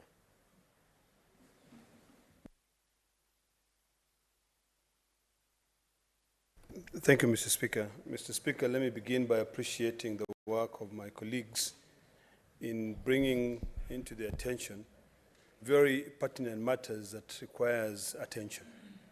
Mr. Speaker, I wish to comment on several statements quickly, and I'll go straight to the point. The first statement is a personal statement read by the distinguished senator from Isiolo. Mr. Speaker, this House, we're here to be able to become the ombudspersons of the citizens of Kenya. And when a distinguished senator who has been elected is threatened because of her work, it really, really bothers me. Senator Olekina, you cannot comment on a personal statement. Mr. Speaker, I appreciate and definitely I'm aware of that, but there are things which are brought here which really concerns us in terms of oversight. So, Mr. Speaker, I'd like to beseech you to apply your discussion on Standing Order number 1 in allowing me to comment on issues that needs our attention. The issue of the distinguished Senator, Senator Dulo, is something that this House must take notice and really work on it to be able to bring sanity into that county, because it is a crisis, Mr. Speaker. Secondly, Mr. Speaker, because of my time, I'd like to comment on the statement by the distinguished senator from Migori on the issue to do with data protection. It is imperative, Mr. Speaker, that since we have the Data Protection Act, that everything that we do as a country is guided by that piece of legislation.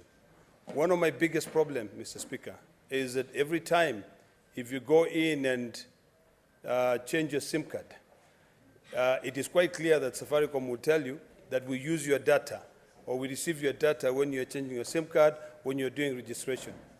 But one of my biggest pet peeves is when you go in and you're trying to send money, you have to give your ID number, and your ID number is indicated there. Mr. Speaker, we've got to ask ourselves what is the neatest way of ensuring the security when you are sending money so that you are the only person who can be able to send that. We have to Mr. Speaker, can I finish that sentence? Just 30 seconds. Thank you, Mr. Speaker. Mr. Speaker, when it comes to the issue of data protection laws, I think we may need to come up with different ways where these telcos will be able to allow, instead of you having to enter your ID and you have your handheld device there, we can do a double-prong approach, or rather a two-way verification. Because this system where you write your ID number in books, people will buy them, politicians will use them to be able to, if they are seeking office independently and they are not sponsored by a political party, or even if maybe you want to be able to create fake IDs. So I think this issue of data is very, very important. There's one point which I'd like more clarity on, which has got to do with number 7, that all this data is being managed by another company internationally. What are the security features there? Have Safaricom disclosed that in their disclosures, that your data will not be managed by us? Because the relationship we have is between the client and Safaricom. But now, Senator from Migori has indicated here that that data is being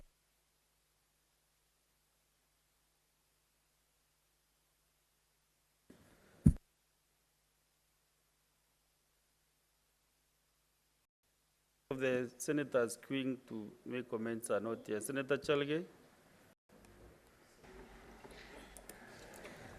Mr. Speaker, thank you very much. One, I want to comment on the issue of Senator Esther Okenyuri. Mr. Speaker, you are aware. 2 minutes, 2 minutes. Okay, I'm aware, Speaker. Mr. Speaker, sir, to congratulate Senator Esther, but also to request further information. I don't know, Mr. Speaker, in their own motion, the Health Committee should give us update on this issue of Social Health Authority, Mr. Speaker, the issue of SHA. We have seen a lot of challenges Kenyans are facing while registering for Social Health Authority across the country, Mr. Speaker. We are being told there is breakdown to access. We need the Committee of the Health, Mr. Speaker. Can you direct understanding order number 1 that the Committee of Health briefs this House on the status of rollout of SHA and SHIF across our level 5 to level 2 hospitals, Mr. Speaker, and registration. I'm happy the government did indicate yesterday that all NHIF employees will be transited to SHA and SHIF, Mr. Speaker. So we need clarity, because we are seeing news. Many Kenyans are complaining that they can't access the SHA services in the various hospitals that they visit, Mr. Speaker, and it is very unfortunate, and that issue must be addressed as an issue of national concern. Finally, Mr. Speaker, is on the issue of KNTC. Mr. Speaker, I think the EACC should come out very clear on the fight against corruption. These allegations of appropriation of 6.5 billion by KNTC must be looked at it, and we hope EACC should come up and arrest all perpetrators of this KNTC heist. Finally, on data breach by Senator Ed, Mr. Speaker, you cannot access our data without a court order. What Safaricom is doing is illegal, is unconstitutional, and Safaricom must be punished heavily. I expect the Commission Authority of Kenya to have already punished Safaricom by sharing and infringing the right to privacy. I want to echo the sentiments of American Ambassador Megan Whitman, who said the infringement of data privacy is a constitutional infringement. I support Mr. Speaker. Senator Sige Kegei Christo. Thank you, Speaker, for calling my name backwards. I also appreciate you putting Asige first. Speaker, first of all, I rise to say, free Aoko. Speaker, I am finding it extremely difficult and alarming that there is a through line between some of the statements that we have been discussing today and yesterday, including what Senator Eddy has raised today, data protection, and also the motion yesterday that we debated on killings of women, as well as the statement brought by Senator Hamida today. Speaker, digital technology has undeniably afforded us countless advancements and tremendous breakthroughs. But unfortunately, there is a double-edged sword at hand. TFGBV, that is technology-facilitated gender-based violence. I want to teach you about that, Speaker. TFGB is described as an action by one or more people that harms others based on their sexual or gender identity, or by aiding in whatever way any type of emotional, mental, or physical abuse to another using technology. And specifically, when this action is carried out using the internet and or mobile technology. Speaker, for me, technology has almost been equal to giving me sight itself. But I also see that for women especially, tech is causing more problems than ever before and being used in nefarious ways. Sexual harassment, Speaker, defamation, hate speech, cyberbullying, cyber violence, and now abductions through location tracking has been widely alleged by Safaricom, and any other online behavior that demeans, frightens, or... Sorry, I've wanted you 1 more minute to conclude your... Thank you very much, Speaker. Thank you so much, Speaker. Speaker, what I was saying is that when the focus is on someone else, the public usually laugh or say that it's as harmless, but one day the internet might turn against you and I, Speaker. And especially for women, this is a huge problem. Technology-facilitated gender-based violence, like I said, TFGB, must be every single person's problem. So when you see it, don't support it. Report it and put a stop to it, because it's only a matter of time until it is you or I being targeted through this kind of technology. And this, Speaker, should not be tolerated by this House or any other governmental agency. I thank you. Very well. Senator Boni Kalwale, Majority. Thank you, Mr. Speaker. Mr. Speaker, before I comment on the statement by Esther, allow me, Mr. Speaker, with due respect and tremendously so, to congratulate the High Court for lifting the conservatory orders that had made it difficult for us to enjoy our resolution of having impeached the former Deputy President. And Mr. Speaker, that small interference is the arrogance and impunity of leaders from big tribes, Kikuyus, Kalenjins, Luos, and Luyas. We want people from small communities to have equal access to leadership in this country. Mr. Speaker, Senator Mbone, you are out of order. Mr. Speaker, sir, you are out of order. You cannot use the floor of the House to do things that you are not handling now. We are making comments on the statements, and you are completely out of order. Mr. Speaker, sir, Senator Okoiti Omtata. My 2 minutes are not over.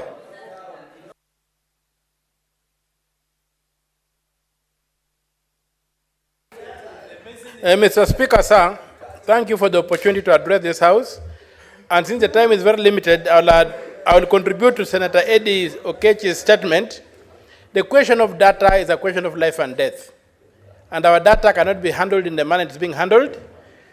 Even now, when you look around, Safaricom has not responded. It was accused for aiding state agents to track and abduct citizens. We are also having the situation whereby even the government institutions are still using Google, are still using whatever. So the government does not understand how critical data is. When you go to the judiciary, they're using free apps to do stuff. It is time this government took the question of data seriously and went ahead to ensure that people are protected. We have also seen that they want us to register our mobile devices with the Kenya Revenue Authority. Using which mechanism? Why should the government snoop and spy on us? We cannot allow it. And Safaricom must come out and must be brought to this house to account for its activities. We are not negotiating. It has been implicated in so many crimes. We can't allow this one to pass. Thank you, Mr. Speaker. The end of the comments on the statements, but let's hear Senator Mofa Yakata Yamwenda. Thank you very much, Honorable Speaker. Honorable Speaker, private security is enshrined in the Constitution. No, Honorable Speaker, data protection is something that has been captured very well in our Constitution today. And I don't know what is out of order, Honorable Eddie. What is it out of order? What is your point of order, Senator Andy? Okay. Mr. Speaker, I'm rising under standing order number 1.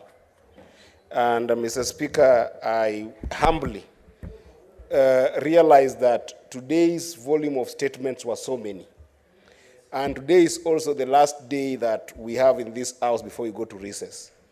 And I've listened carefully since I came to this house that the kind of statements that have found their way into this house are addressing very critical issues, Mr. Speaker.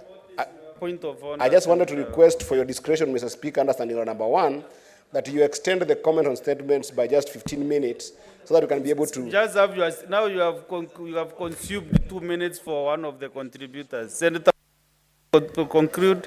Honorable Speaker, I thought maybe I'm out of order. I don't know, maybe I didn't know that Senator Henry was... Thank you very much, Honorable Speaker. You know, in this country, Honorable Speaker, we have agencies that are trying to make sure that they're entrusted with that responsibility to make sure that we have the protection of every other person. So, Honorable Speaker, I would call upon all the agencies, including the police, including the criminal investigations, including the Safaricom itself, to make sure that one's privacy is protected. And Honorable Speaker, to wind up, and I want to quote one of my very previous speakers, Honorable Kalwale, who has just congratulated the High Court for uprooting the conservatory holders. And I captured one of ours said that the Raka is a small community, but we are Kenyans as well. Senator Ososi Godfrey. Thank you, Mr. Speaker. Mr. Speaker, allow me to comment on the statement by Senator Eddie Okech on the issue of privacy of data and data protection. Mr. Speaker, I think for the last few days, we have had a lot of conversation in this House on the issue of privacy and data protection. We have also seen a lot of communication in media on the matter of data privacy. But I want to say that the problem we are having in this country on the matter of data protection is the law. The current law on data protection, that is the Data Protection Act, is very inhibiting, and it is a law that we need to repeal so that we align it to global standards, Mr. Speaker. Mr. Speaker, one other challenge is the management of the Office of Data Protection Commissioner. Mr. Speaker, I think it's a high time we stopped giving all the jobs in this organization to lawyers. We give it to other professions who understand the job. Data protection, to a large extent, is largely IT-driven. But in our data protection law, they are saying the head of that institution should be a lawyer. What does a lawyer understand on matters of technology than a computer scientist like Godfrey Osotsi here? Mr. Speaker, that is where the problem is. This is a person who will be able to understand the challenges we have with our telecos and how our telecos are being used to interfere with data privacy. So, Mr. Speaker, I think one of the things... Yeah, give these data technologies just 1 minute to conclude. So one of the things is to review that law. And number two, Mr. Speaker, it is important, according to the international standards in data protection, that the Office of the Data Protection Commissioner must be independent. Right now, Mr. Speaker, that office is a department within the Ministry of ICT. It cannot guarantee our data privacy and data protection in this country. And then again, Mr. Speaker, our law on data protection must be aligned to what we call the GDPR, General Data Protection Regulations, which is a global standard that has about 8 principles that must be adhered to. One of it is security, accountability, integrity, confidentiality. This is what we are missing in our laws, Mr. Speaker. Senator Okech. Mr. Speaker, again with your discretion on standing order number 1, allow me, Mr. Speaker, just to briefly say that it is important that when one senator is under threat of governors, then the entire House is under threat, Mr. Speaker. And the threat that has been channeled toward the Senator of Isiolo is something that we must all speak to. Today, Mr. Speaker, the county assemblies have all closed across the country for 14 days until the MCA who is missing comes back and is produced, Mr. Speaker. I propose that even us as senators, we can down tools if one of us is threatened by death threats for doing an accountability role. And what is happening in Isiolo, Mr. Speaker, is something that is long overdue for us to bring to book and to bring the governor of Isiolo in this House. And Mr. Speaker, question why is a hindrance to devolution when the act of senators to protect devolution is what you're fighting for. Lastly, Mr. Speaker, I must say that the statement by Senator Chute is a very important one.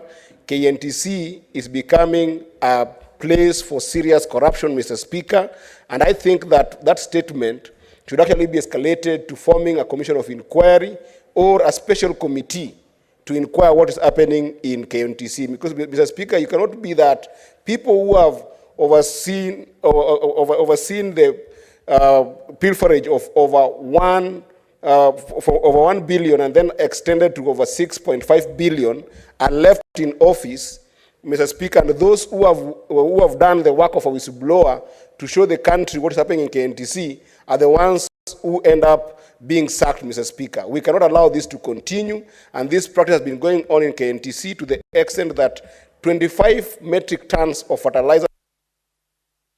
Thank you, Senator Andy. You have been heard very collectively. So, honorable senators, that's the end of the comments on statements. And standing on the 45-2, I want to reorganize the order of business. So we are now going to order number 26. Order number 26, the Environment Laws Amendment Bill, Senate Bills number 23 of 2024, second reading. And I will also give further guidance that the mover will move the motion, and then I think the bill, and then the seconder will second, and then we defer debate. So I kindly urge you to use as little time as possible, because of course you know what is happening from today, and we have several bills that we want really to push ahead. Senator Haji. Thank you very much, Mr. Speaker, sir, and I will try to be very quick in moving this bill. Mr. Speaker, sir, I beg to move that the Environment Laws Amendments Bill, Senate Bill number 23 of 2024, be now read a second time, pursuant to Standing Order number 146 of the Senate Standing Orders. Mr. Speaker, sir, the Environment Law Amendments Bill 2024 seeks to amend the Forest Conservation and Management Act, CAP 385, and the Climate Change Act, CAP 387A. The amendments aim to enhance afforestation, reforestation, and carbon sequestration efforts across Kenya. Mr. Speaker, sir, this includes promoting tree planting on public land, establishing nurseries with seeds suitable for different regions, and introducing tax incentives for private sector participation in forest conservation. Mr. Speaker, sir, as we are all aware, climate change poses one of the greatest challenges of our time. Rising temperature, shifting weather patterns, and extreme droughts have become more frequent and more severe. While many discussions around climate change often focus on reducing emissions or transmitting to renewable energy, today I was hoping through this bill to highlight a solution that is sometimes overlooked.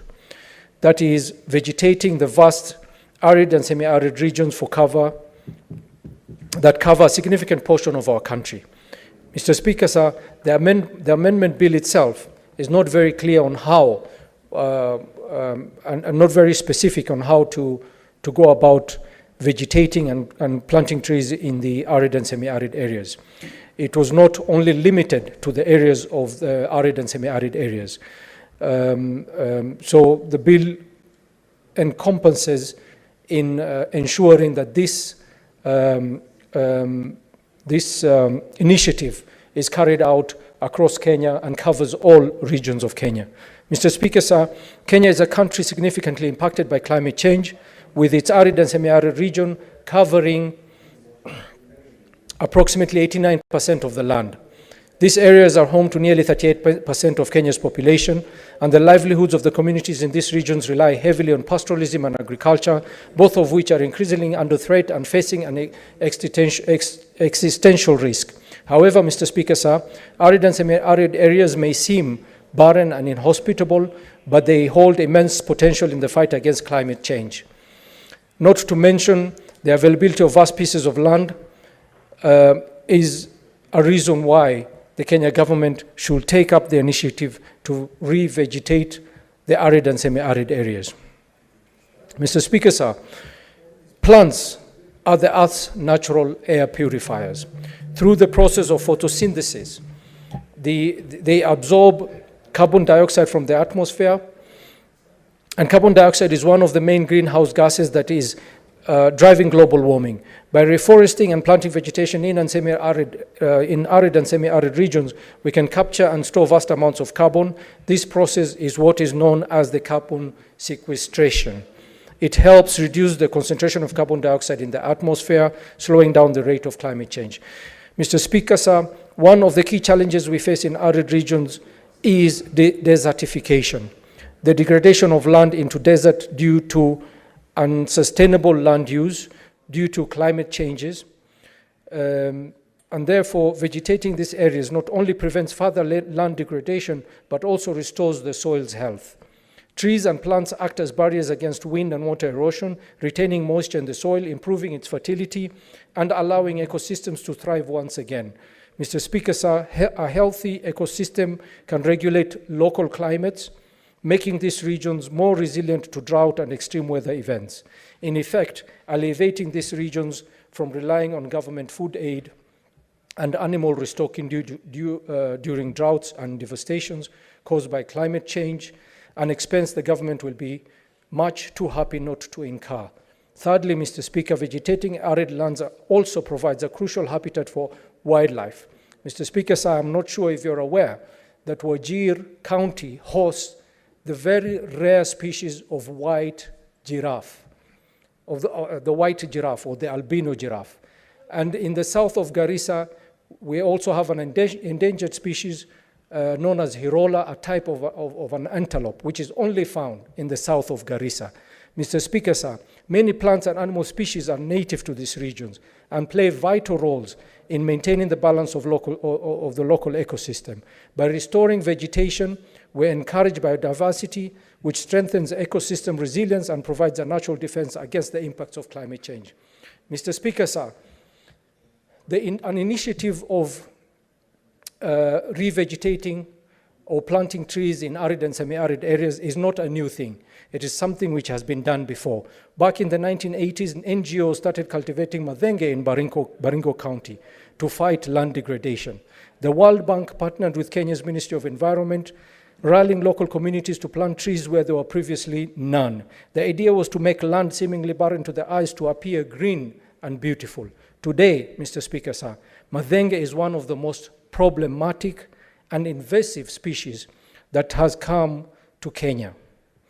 Mr. Speaker, sir, it has stretched out across Kenya from the Great Rift Valley to the coastlines of Kenya, all the way up to the northern parts of Kenya. Mr. Speaker, sir, the plant which is native to Central and South America is an alien plant in our soils.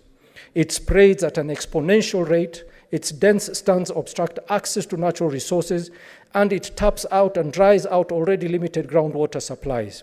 It is one of the most devastating weeds that we've ever encountered, Mr. Speaker, sir. It makes the soil unusable. Madhenge's harmful impact bleeds into the ecosystem, sickening animals and people. Its thorns puncture cattle hooves, and its sweet seed pods rot the teeth, often badly enough to deter goats and sheep from eating, Mr. Speaker, sir. To make matters worse, Mr. Speaker, its dense branches incubate the mosquitoes that spread malaria, a disease that kills more than 500,000 people, mostly children worldwide, every year. Mr. Speaker, sir, meanwhile, the Ministry of Environment has introduced workshops to encourage residents to harvest the shrub, converting the wood into charcoal. But considering the expansion of the weed, this strategy merely prolongs an ecological disaster. I was hoping to introduce an amendment to this bill to cater for a provision of weeding out the Madhenge tree from Kenya completely. This has to be a concerted effort by the national government and the county governments and the communities, Mr. Speaker, sir. To replace the Madhenge tree is a very simple initiative. But what to replace it with is also something which is already available in Kenya. We need to select drought-resistant plants for arid and semi-arid areas like those which are already in Kenya. It is important to choose species that can survive with minimal water and can thrive in hostile environments. Some of the best drought-resistant plants, Mr. Speaker, sir, that can be used for reforestation, agriculture, and landscaping are already available in Kenya. For example, Mr. Speaker, acacia trees are available. They provide shade, prevent soil erosion, and improve soil fertility through nitrogen fixation. The moringa tree, Mr. Speaker, sir, a tree which is known as the miracle tree, is valuable for food security, and it also provides fodder for livestock. Moringa can be used for human consumption, animal feed, and even water purification. Another example, Mr. Speaker, sir, is the baobab tree. Another example is the aloe vera, the sisal, cassava. Cassava is a staple food in many parts of Africa, including even Kenya, and it provides food security during periods of water scarcity.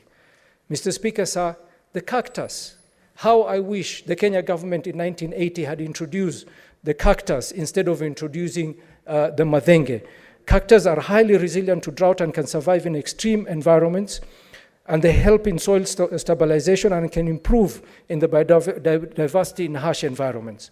Mr. Speaker, sir, things like the jatropha, napier grass, sorghum, these are all vegetations that can be introduced in arid and semi-arid areas. Trees like tamarind, neem tree, and date palm are all highly drought-resistant trees and can thrive in poor soils and saline conditions common in arid and semi-arid areas. Mr. Speaker, sir, drought-resilient plants are crucial for restoring arid and semi-arid areas, providing food security and improving livelihoods. The key to success is selecting plants that are well adapted to the local climate and conditions, while also offering economic and environmental benefits to the community. Mr. Speaker, sir, realizing the potential of vegetating arid and semi-arid areas requires coordinated efforts from the government, from non-government organizations, from the local community. They all have to collaborate to develop sustainable land management practices, invest in drought-resistant plant species, and provide the resources and education needed to ensure the long-term success of this initiative. Mr. Speaker, sir, the task ahead of us is immense, but the rewards are far greater. Vegetating arid and semi-arid areas is not just about restoring landscapes. It is about restoring hope. It is about safeguarding our future. It's about ensuring that the generations to come inherit a planet that is livable, healthy, and vibrant. Mr. Speaker, sir, as mentioned previously, and fearing that I might be repeating myself, Kenya is facing environmental challenges, including deforestation, land degradation, and the effects of climate change. Over the years, forest covers in Kenya have diminished, leading to reduced biodiversity, increased soil erosion, and decreased agricultural productivity.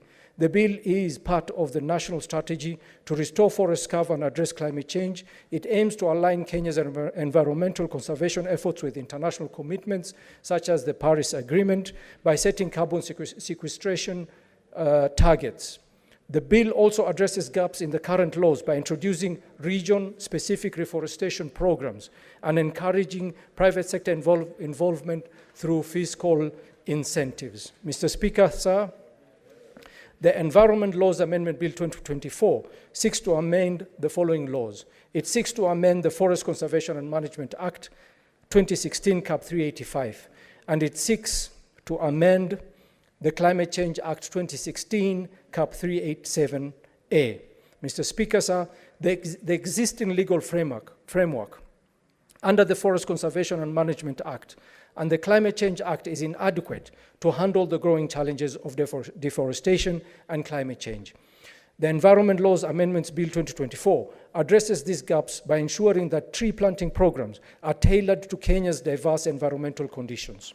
The bill introduces 1. Mandatory replanting of felled trees, 2. Establishes nurseries in every county, and 3. Incentivizes private sector participation. The bill also ensures that Kenya can meet its carbon sequestration targets and fulfill international climate obligations by focusing on reforestation and forest protection. Mr. Speaker, sir, the Environment Laws Amendment Bill 2024 introduces the following key amendments.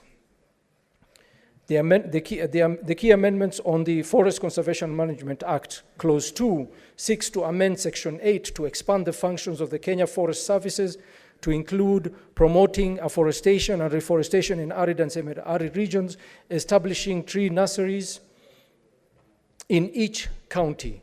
Clause 3 seeks to amend Section 21 to require county governments to promote tree planting on public land and ensure trees felled for county projects are replanted or relocated under the direction of the KFS. Clause 4 inserts a new section, Section 40A, which requires individuals who fall trees to replace them under the direction of the Kenya Forest Services. It also introduces penalties for individuals who fail to replace trees that they are felled. Non-compliance may lead to fines for up to 5 million shillings or imprisonment for a term not exceeding 3 years. Clause 5 seeks to amend Section 54 to provide tax incentives for private entities engaged in tree planting programs. This includes income tax deduction and other fiscal benefits. Clause 6 seeks to amend Section 55 to require the observation of a National Tree Planting Week annually from March 15th to 21st, during which the national and county governments will be tasked with organizing tree planting activities in collaboration with public institutions and private entities. Clause 7 seeks to amend Section 57 to require entities with timber licenses to replant harvested trees as directed by the Kenya Forest Services, ensuring sustainable forest management. Mr. Speaker, sir, amendments to the Climate Change Act. Clause 8 seeks to amend Section 8 to require the Cabinet Secretary in charge of climate change matters to set and formulate strategies to achieve annual carbon sequestration targets for the country.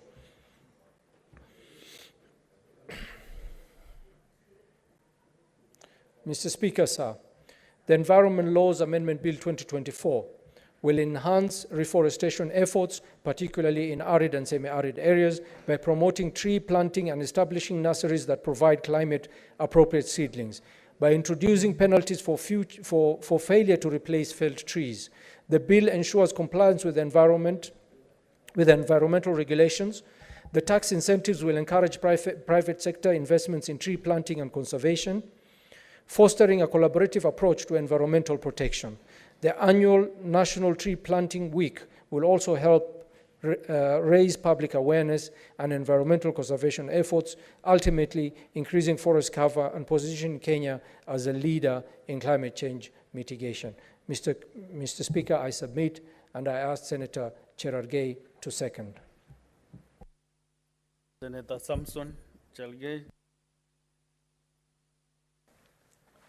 Mr. Speaker, I want to thank you and thank the mover of this bill and the honor, in court, Senator Haji, our also temporary speaker, for this wonderful.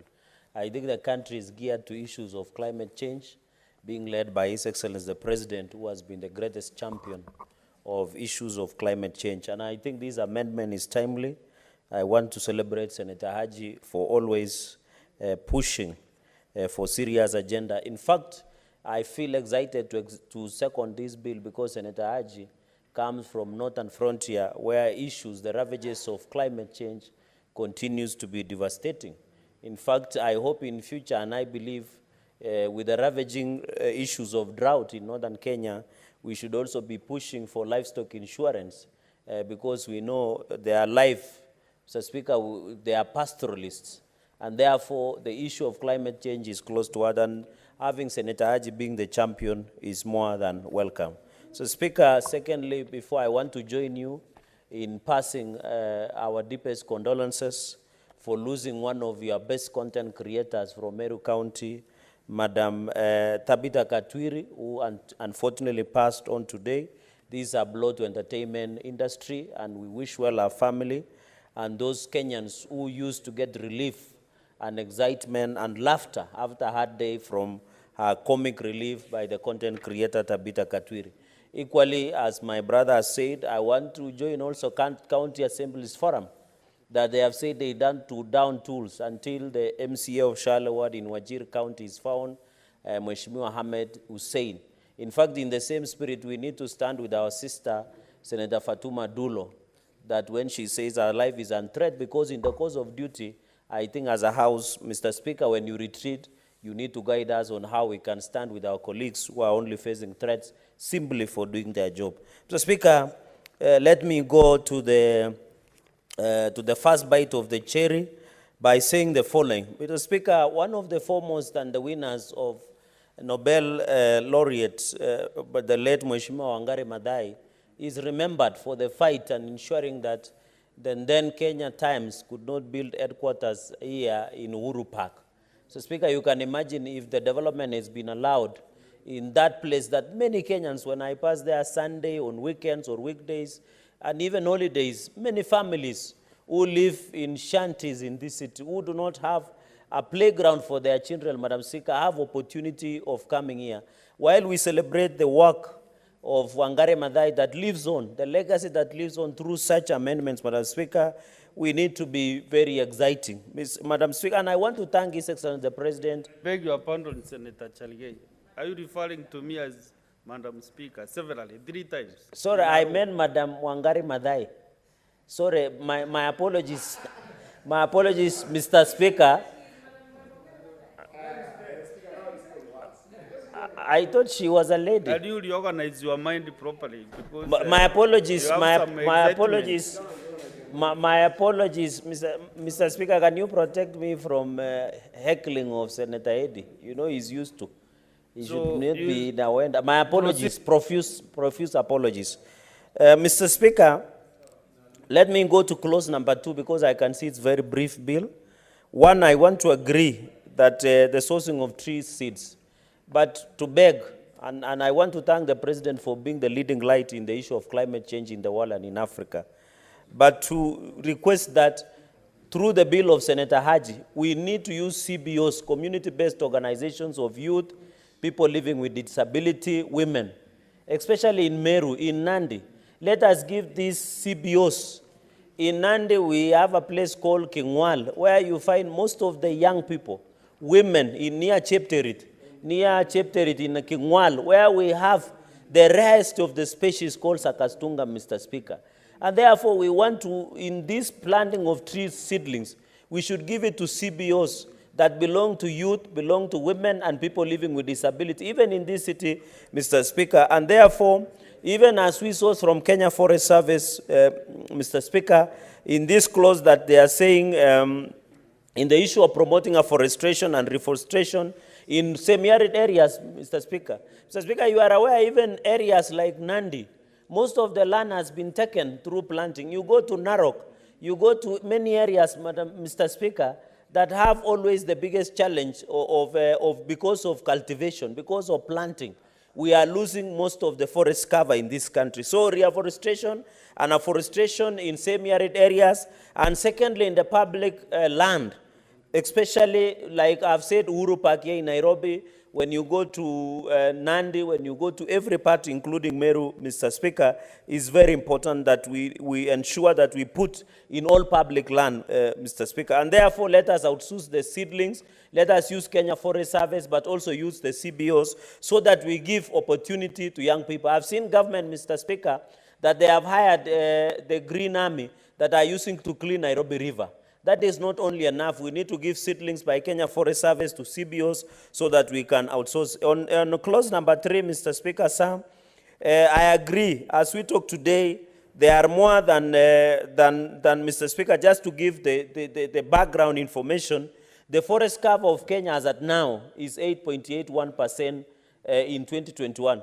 Mr. Speaker, according to UN target of forest cover in Kenya, it should be 10%.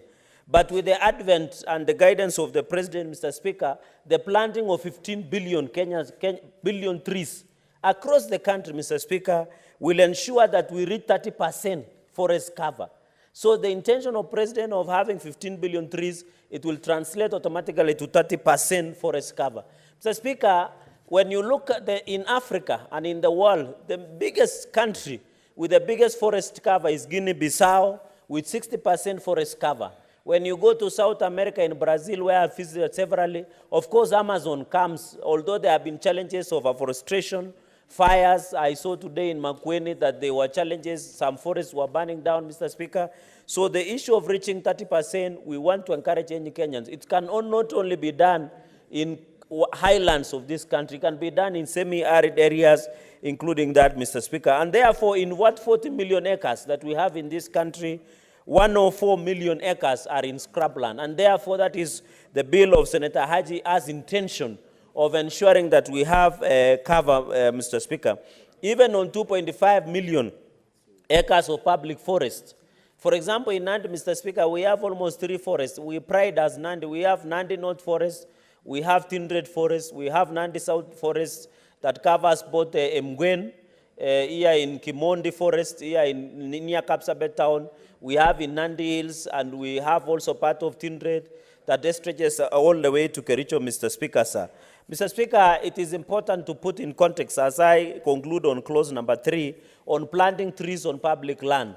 Mr. Speaker, I want to encourage, some of us were a bit jittery, especially when the Nairobi Expressway was being built, because we knew most trees that used to be where Nairobi Expressway is, there were many trees. And that is why even when they wanted to construct the entry point of expressway and even bus terminus here in Nairobi, we were a bit uncomfortable because Nairobi should have more tree cover. And I remember the clerk Aguo, when he was the clerk of Nairobi City, tried and bringing more trees within the city. I want to encourage all our towns and cities in the country, including Meru, Makutano. Mr. Speaker, we should encourage more planting trees. In fact, Mr. Speaker, allow me to mention and congratulate Mandera County. Mr. Speaker, you are aware they are awarded the world greenest city because there, Mr. Speaker, they are using women to plant trees and adopt a tree. You plant tree and take care. And I want to congratulate the people of Mandera for that Mandera Green. It is called, Mr. Speaker, allow me, it is called Mandera Green Initiative. They were awarded the other day. If Mandera, which is dry, has better forest cover, why don't we have in Kericho, in Narok, in Migori, in Kapsabet, Mr. Speaker, yet we depend on rain, Mr. Speaker. Just to put into context, in conclusion on that part, Mr. Speaker, the forest cover per counties, Isiolo County leads with forest cover of 53.4%, Nyeri County comes with forest cover number 2 with 40.8%, number 3 is Lamu with 32.15%, Nyandarua with 26.32%, Bomet is 24.28%, and that top 5 is concluded by Kilifi with 26. Mr. Speaker, the lowest with the forest cover counties, because ours is to protect the interest of counties, Siaya is the lowest with 0.23%, Migori, where my brother Senator Hedy comes, is among the bottom 5 in terms of forest cover with 0.31%. Busia with 0.56%. Wajir with 0.998%. And Marsabit with 1.1%. So what Senator Haji is trying to do is very important, Mr. Speaker. And therefore, I thought members should be aware in terms of the forest cover. And I want to encourage Eddie, when he starts going home, now that we are doing badly in Migori, he should go and plant more trees, Mr. Speaker. And on the issue of clause 4, on the person harvested tree shall replace under the direction and area, I agree. When you fell a tree, there was a saying, Mr. Speaker, that when you fell a tree, one tree, plant 2 more.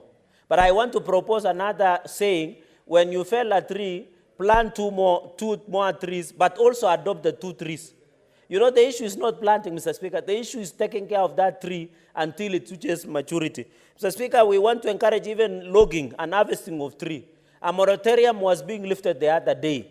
We want to ensure that there is a process of licensing, there is a process of harvesting and interest. I want to encourage Kenya Forest Services. During harvesting of trees, especially in forests, they should only harvest mature trees, Mr. Speaker. And number 2, they should avoid harvesting what we call indigenous trees, like Mugumo. Mugumo tree is very important in terms of the Kikuyu culture. There are trees like Nandi, Simatwet.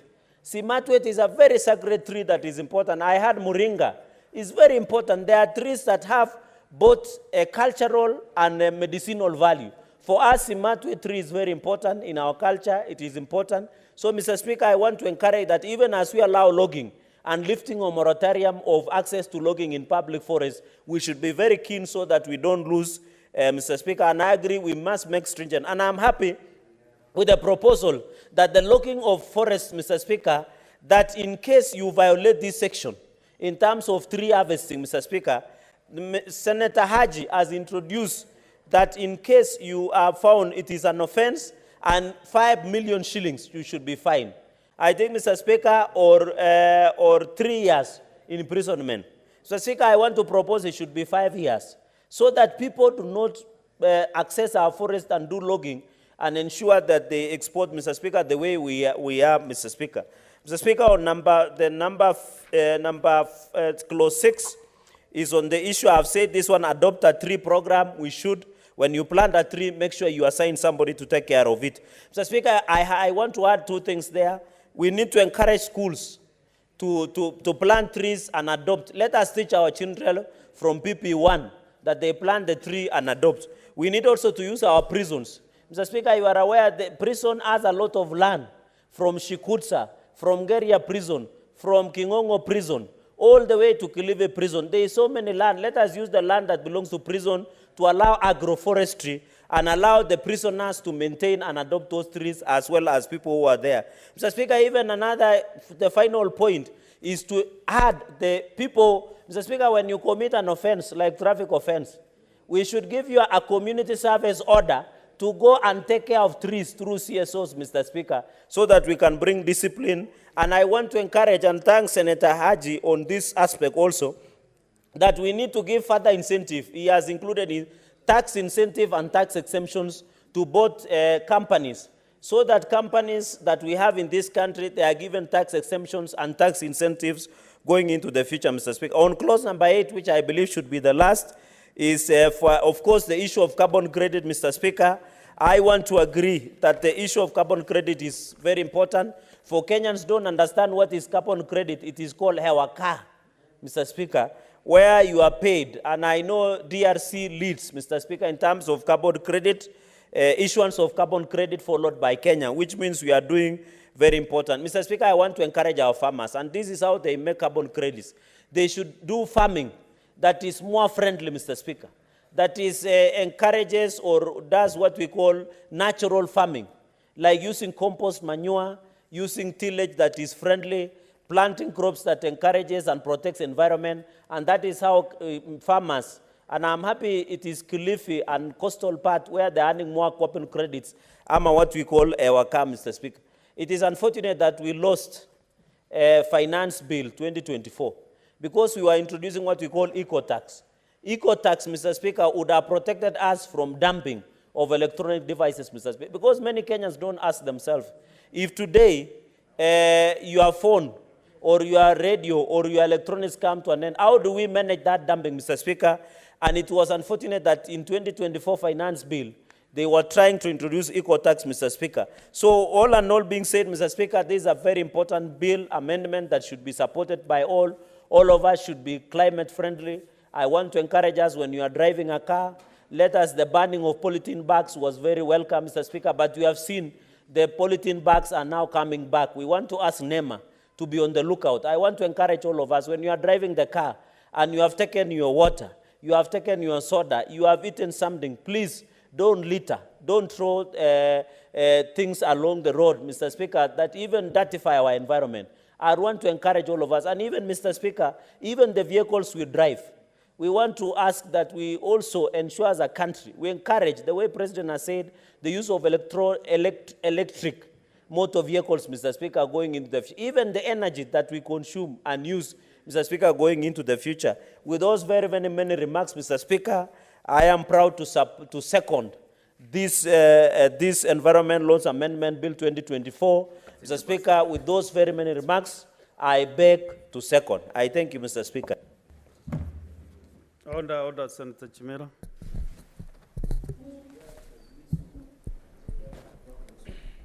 Honorable Senators, I propose the question that the Environment Amendment Bill, Senate Bills number 23 of 2024, be now read a second time. I now open for debate. Senator Olekina Redama.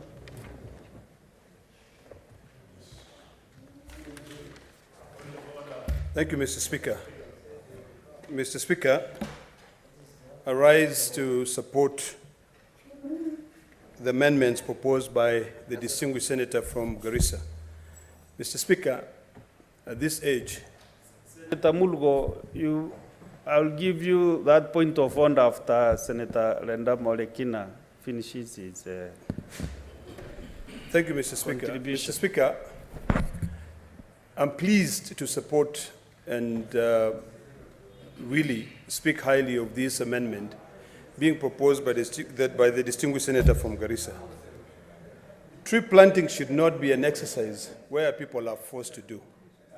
Tree planting is something that all of us must make it a culture, that on a daily basis, you make sure that when you have an opportunity to do so, you plant a tree. Mr. Speaker, as I stand here, I pride myself as one of the few Kenyans who have planted millions of trees in a big forest in Narok County. A few years ago, Mr. Speaker, I introduced aerial seeding in this country. And I'm happy to see that later, the government of Kenya also followed suit, hired the same aircraft that I had hired, and planted also millions of other trees. This is the only time that we can be able to say that we are proud of our culture, or we are proud of our country. Mr. Speaker, Madam Speaker, sorry, I've seen some beautiful recommendations that have been recommended in this amendment bill. Some of them ought not to be a direction. Some of them ought to be a call of duty for all Kenyans. Mr. Speaker, I live in a beautiful place called Enkanasa Village Residence, and it is a home which I really rehabilitated. It was a desert. In fact, it was a maram pit where the contractors of the main road from Narok to Nairobi were harvesting all the maram to be able to fix the main road to Nairobi. No one wanted that piece of land. When I bought that piece of land, Madam Speaker, I bought it for a mayor, about 18,000 shillings an acre. And today, even if you give me 10 million shillings an acre, I would not take that piece of land. Today, that piece of land has got over 30,000 trees. And no one would have thought that anything would grow there. When you leave my residence and you walk to the neighbors, the climate change is real. When you get into my place, it is cold, it is beautiful. And I'm happy that my neighbors are slowly seeing the benefit of planting trees, and each one of them is planting trees. I want to encourage all Kenyans to plant a tree a day. Mr. Speaker, Madam Speaker, I want to go straight and comment on the proposed amendments to several pieces of legislation.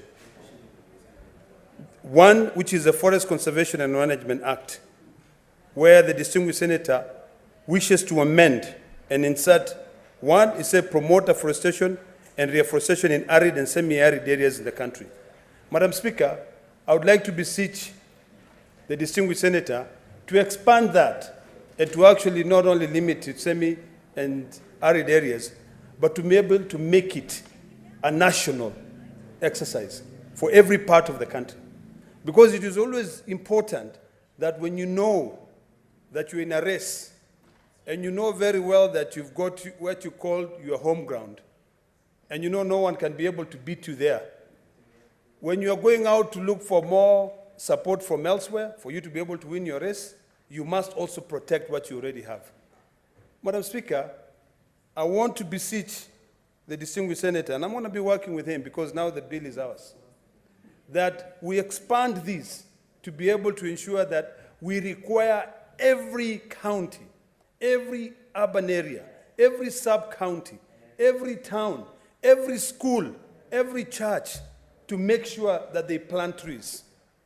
One of my problems with this amendment that my brother is introducing is that it is requiring that whenever you fall a tree, you then now have to go and replant a tree in a place where it is designated by a service, by these guys who are called what? Service what? They're called forestry services. Madam Speaker, there's no point of creating a lot of red tape or bureaucracy when it comes to protecting the environment. If you fall a tree, make sure you immediately plant 2 more trees there. If you now want to wait until you go and plant trees in a designated area, that means where you fell that tree, if the service does not designate you to plant and give you instruction to tell you to replant where you fell the tree, it means that we will create oases in other areas and we continue creating deserts in other parts of the country. So, Madam Speaker, I'd like to beseech the distinguished senator that we amend that and ensure that we limit the bureaucracy. When my colleague says, a person who harvests a tree shall replace the tree under the direction and in the area designated by the service, I want to plead with my brother. Of course, I would like to be informed, Madam Speaker, if you allow me to be informed. I know you proceed and inform the senator. Thank you. Senator Thank Abdul. you. Thank you, Senator. Thank you, Madam Speaker. Madam Speaker, I would like to inform my distinguished friend from Narok. The intention of the bill was to introduce a clause that will cater for specific seedlings and trees which can grow in harsh conditions of arid and semi-arid areas. And that's why I introduced that clause. But Madam Speaker, the bill as it is already covers the rest of the country. You see, the problem I was facing, Madam Speaker, when I was looking at this bill, is that most of the arid and semi-arid areas of Kenya also fall under areas which have been marginalized. So the reason I introduced this is so that we are also not marginalized in the fight against climate change and in the initiative of growing trees. So, Madam Speaker, I just wanted to inform my good friend, Senator of Narok, that this clause was just to introduce what was left out in the existing bill, Madam Speaker. Thank you. Thank you. You may proceed, Senator Ledama. Madam Speaker, let me thank my good friend, Haji, for that wonderful information that he's been able to enrich my thinking. Madam Speaker, I'd like to expand by saying, and maybe to respond directly to his new information, that now it is now imperative that we introduce a new clause to be able to uproot all the madenke, which is not of any use in this country, particularly in arid and semi-arid areas, and uproot them and plant new trees. Madam Speaker, it is true that arid and semi-arid areas are left and they are ignored. And there is a very easy way of planting trees. There's a gentleman from Naivasha who I also worked with when I was planting trees in the Mau forest. He has a company called Seed Balls. And what he did is that he took charcoal and he put seeds inside the charcoal and sort of like just made, some of them even took like, I think it's cow dung, and then he put in the seeds. And he just spread them all across, particularly trees for the acacia trees. When it rained, Madam Speaker, the seed found itself penetrating into the ground.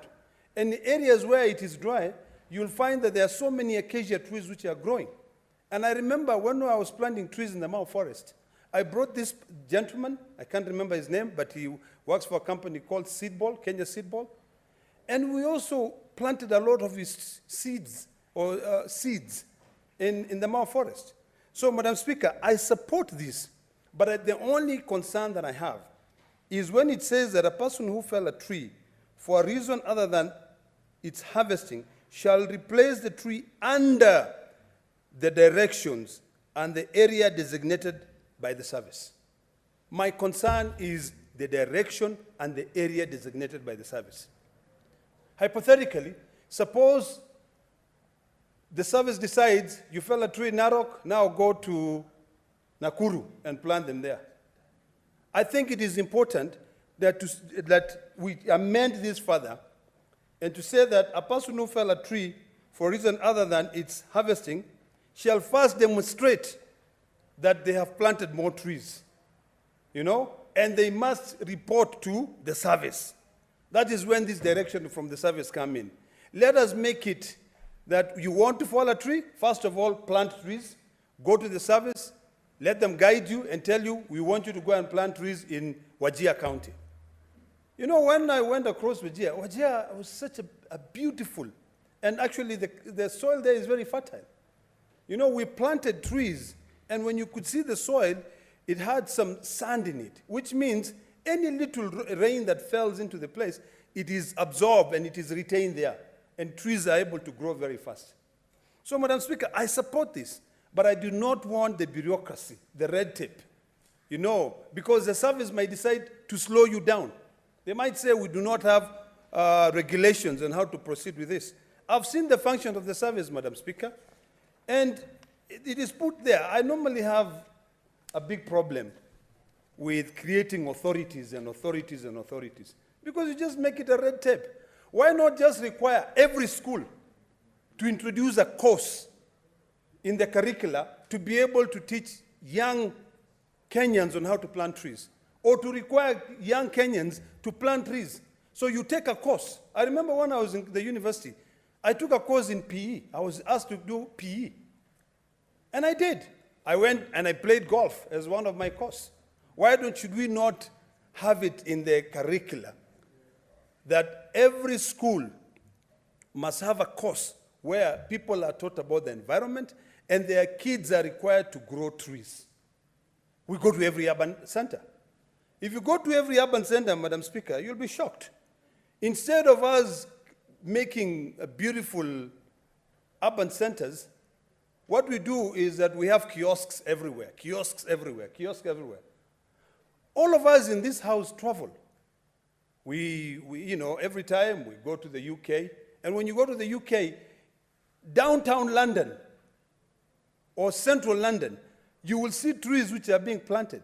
I think that is what we should now require county governments to make sure that as part of the money that we send to them, they set aside an amount of money that must be dedicated to climate change. And this is because we care about the future generation. If we don't, I'm telling you, Madam Speaker, even where we rest eternally, we will not rest peacefully. Because when we had an opportunity to be able to make this world a better place, we destroyed it.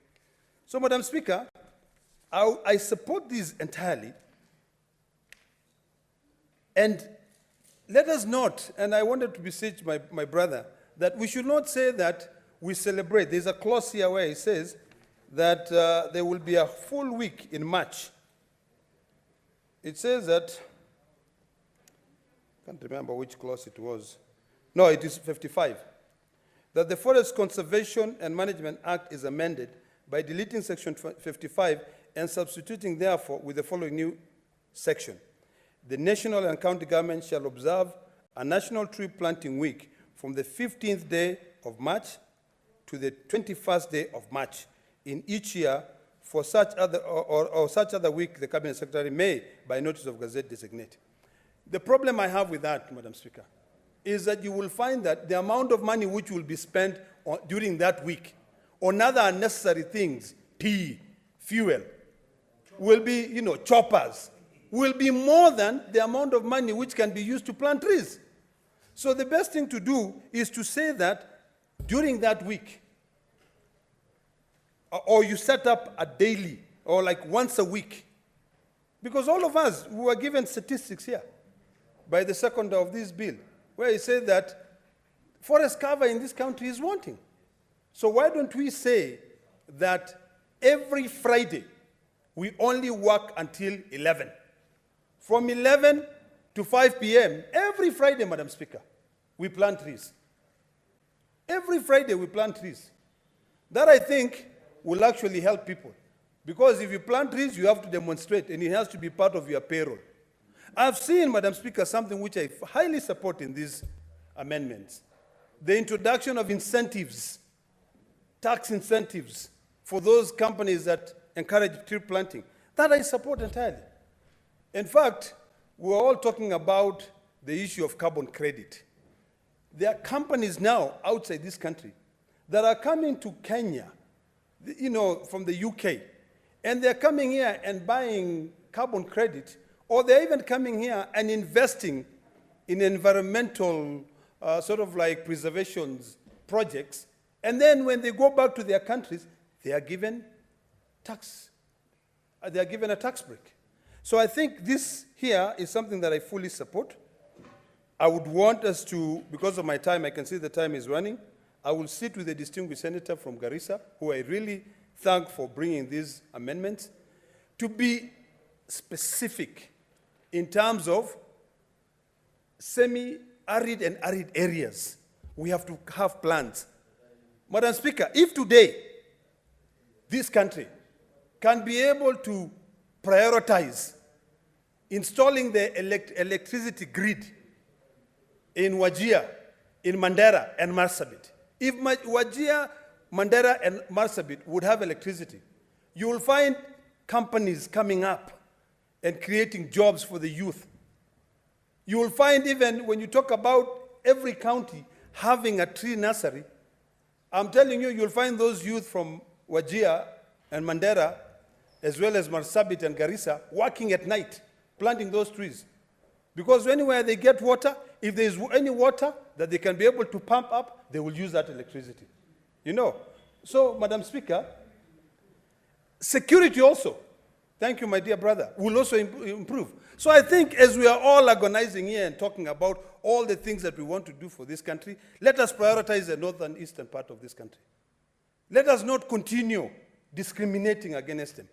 In fact, this Adani deal that everybody keeps talking about here, if Adani comes today and says we are going to northeastern and we are going to make sure that Wajir, Marsabit, and Mandera County have electricity, I'll be the first one to support and say, yes, let's build the grid.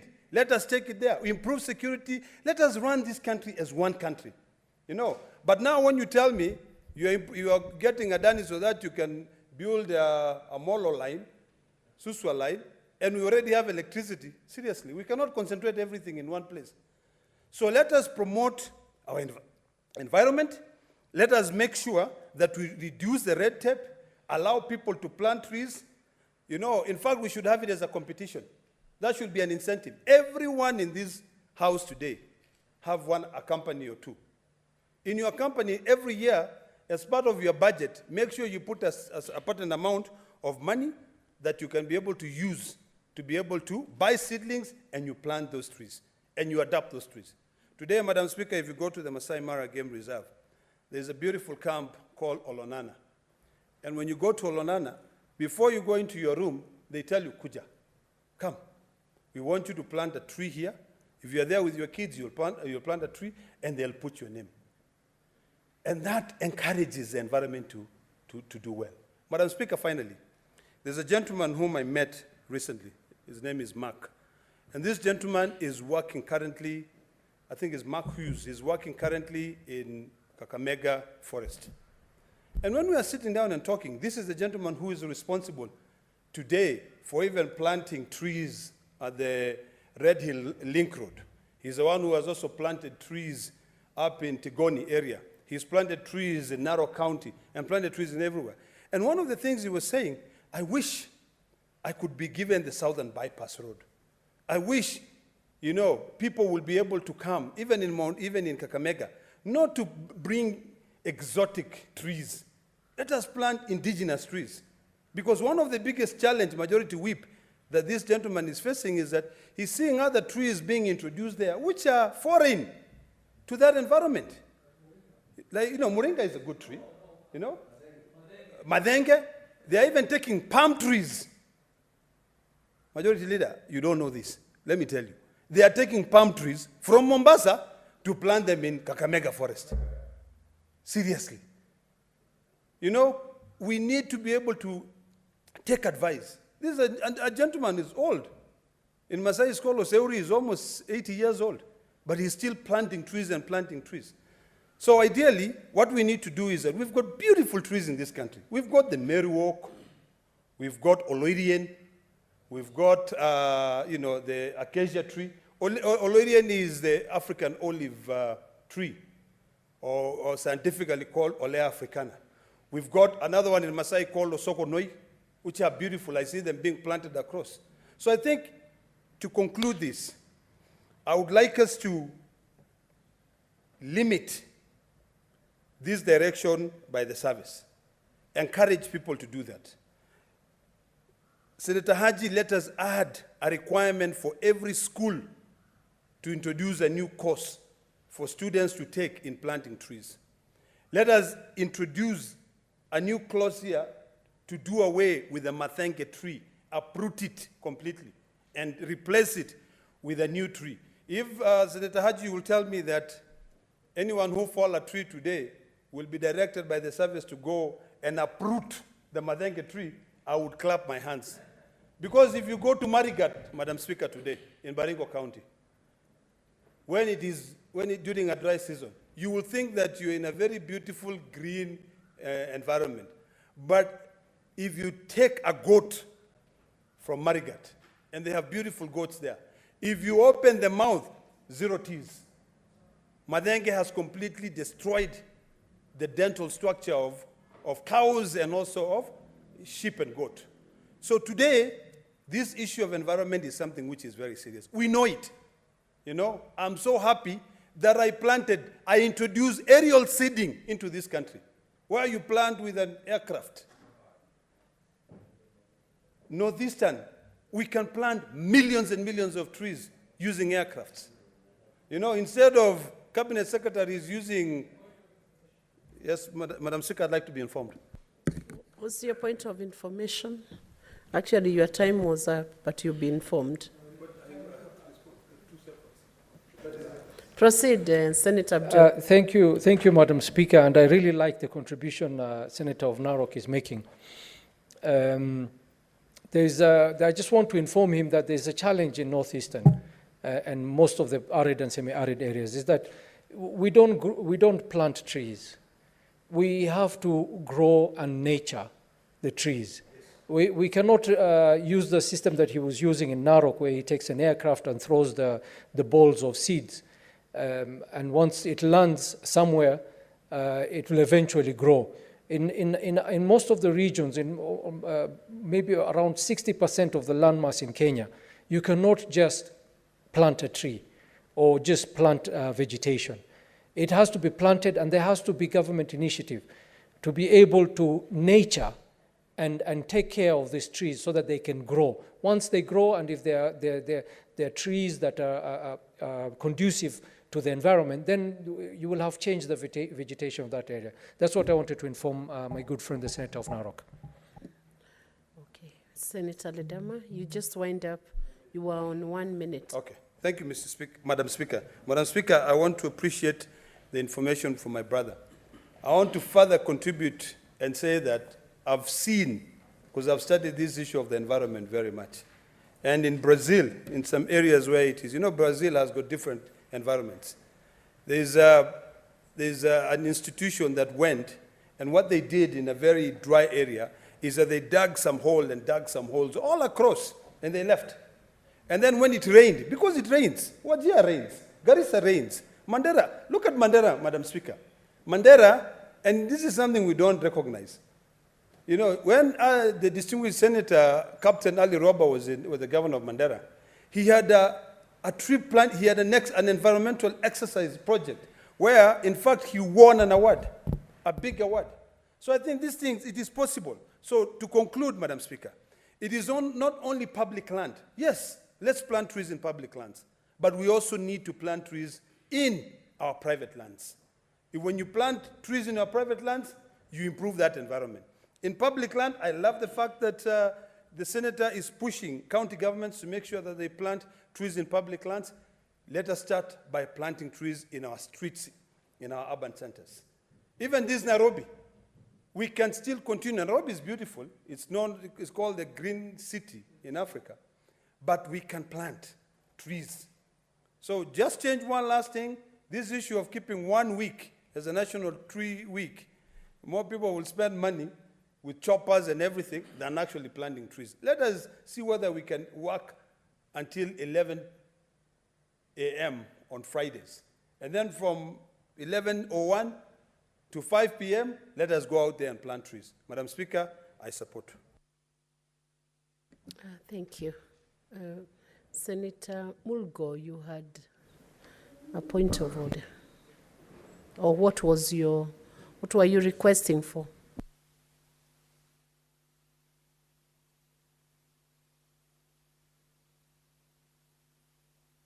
Please give him the mic.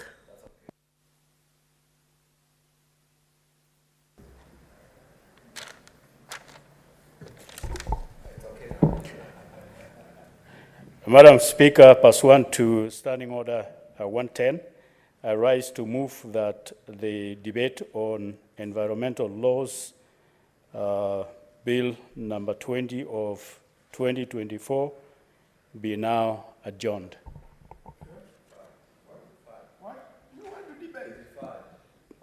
Deferred, yes. Yes, deferred. Who is your seconder? My seconder is Senator Thangwa. Senator Thangwa. I second.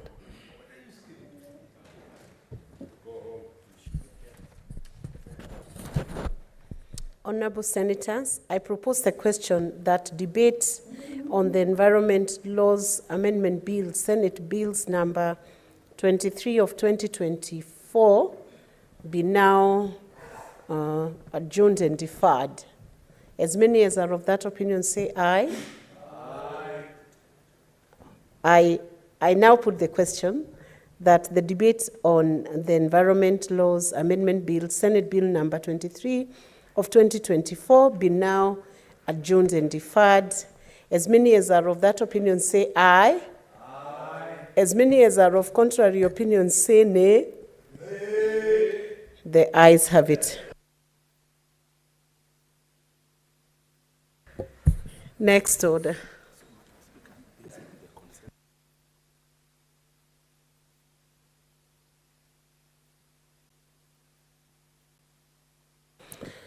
I will now reorganize the order paper and request the clerk to call out order number 27. Order number 27, motion, consolidation of bursary funds for equitable access to education in Kenya. Senator Karungo Thao.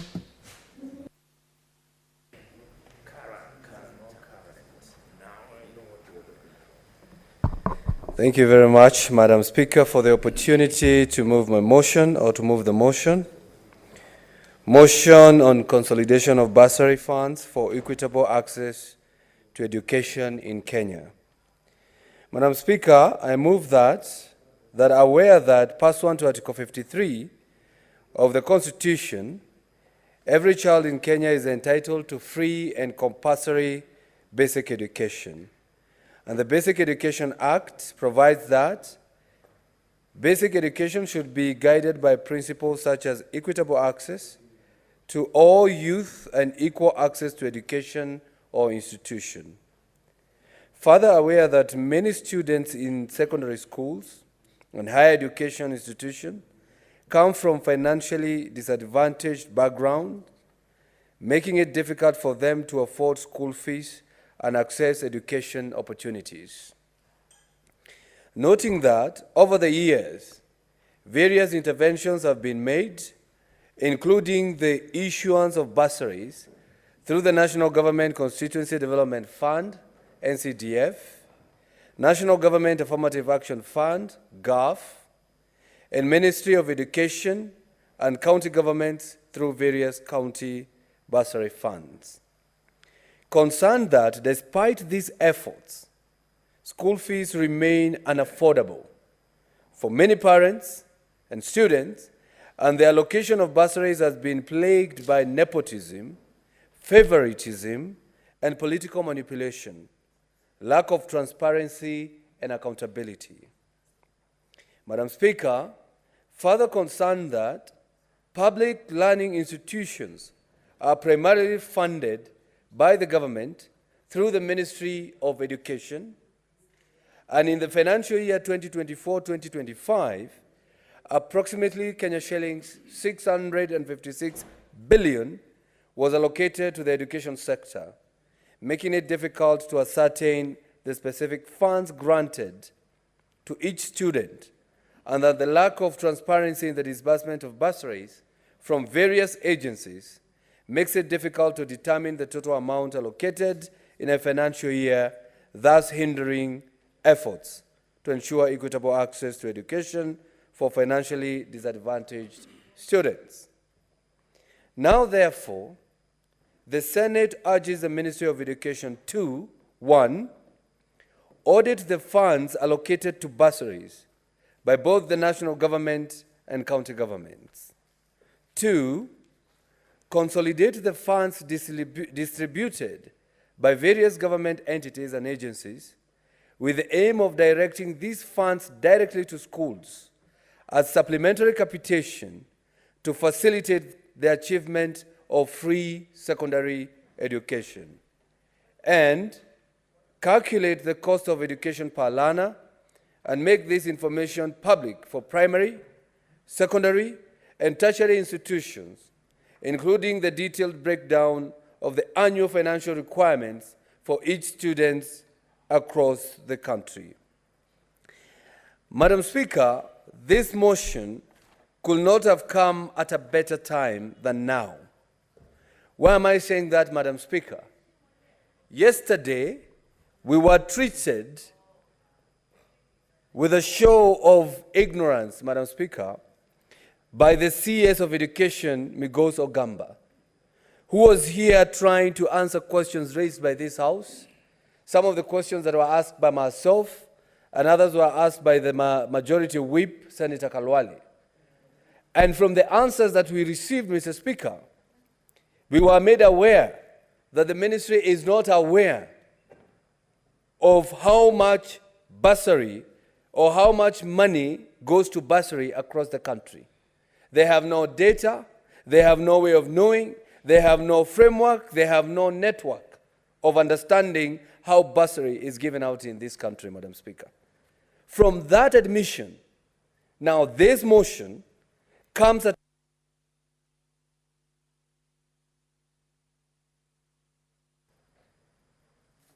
Now this motion, Madam Speaker, comes at a time when we now realize that a lot needs to be done in the Ministry of Education.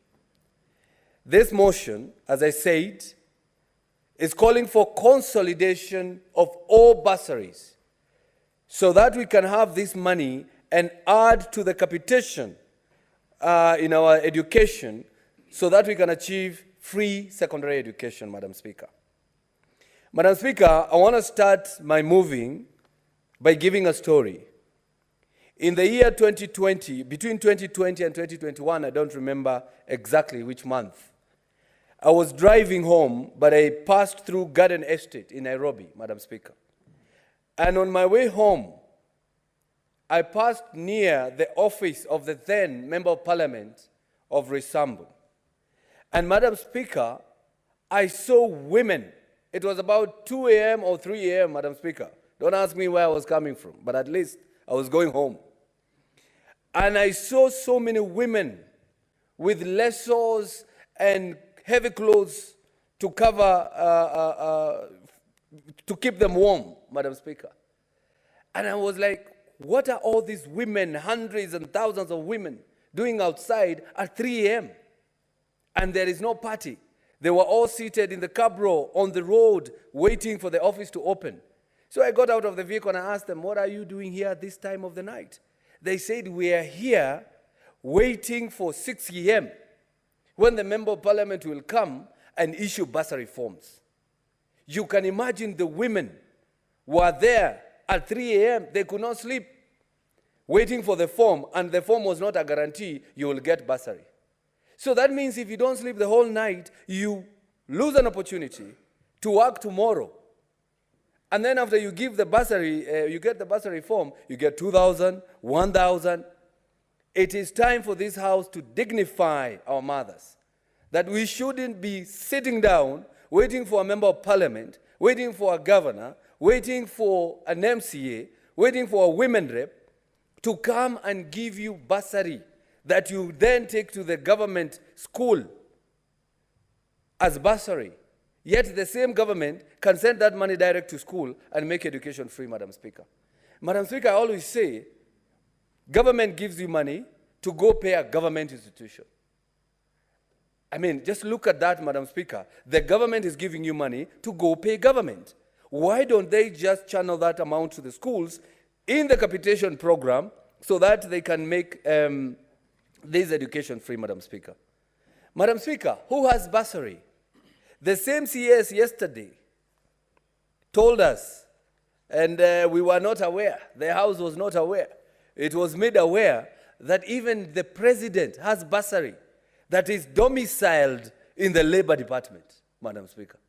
The President has bursary that is meant for education, but it is in the Labor Department.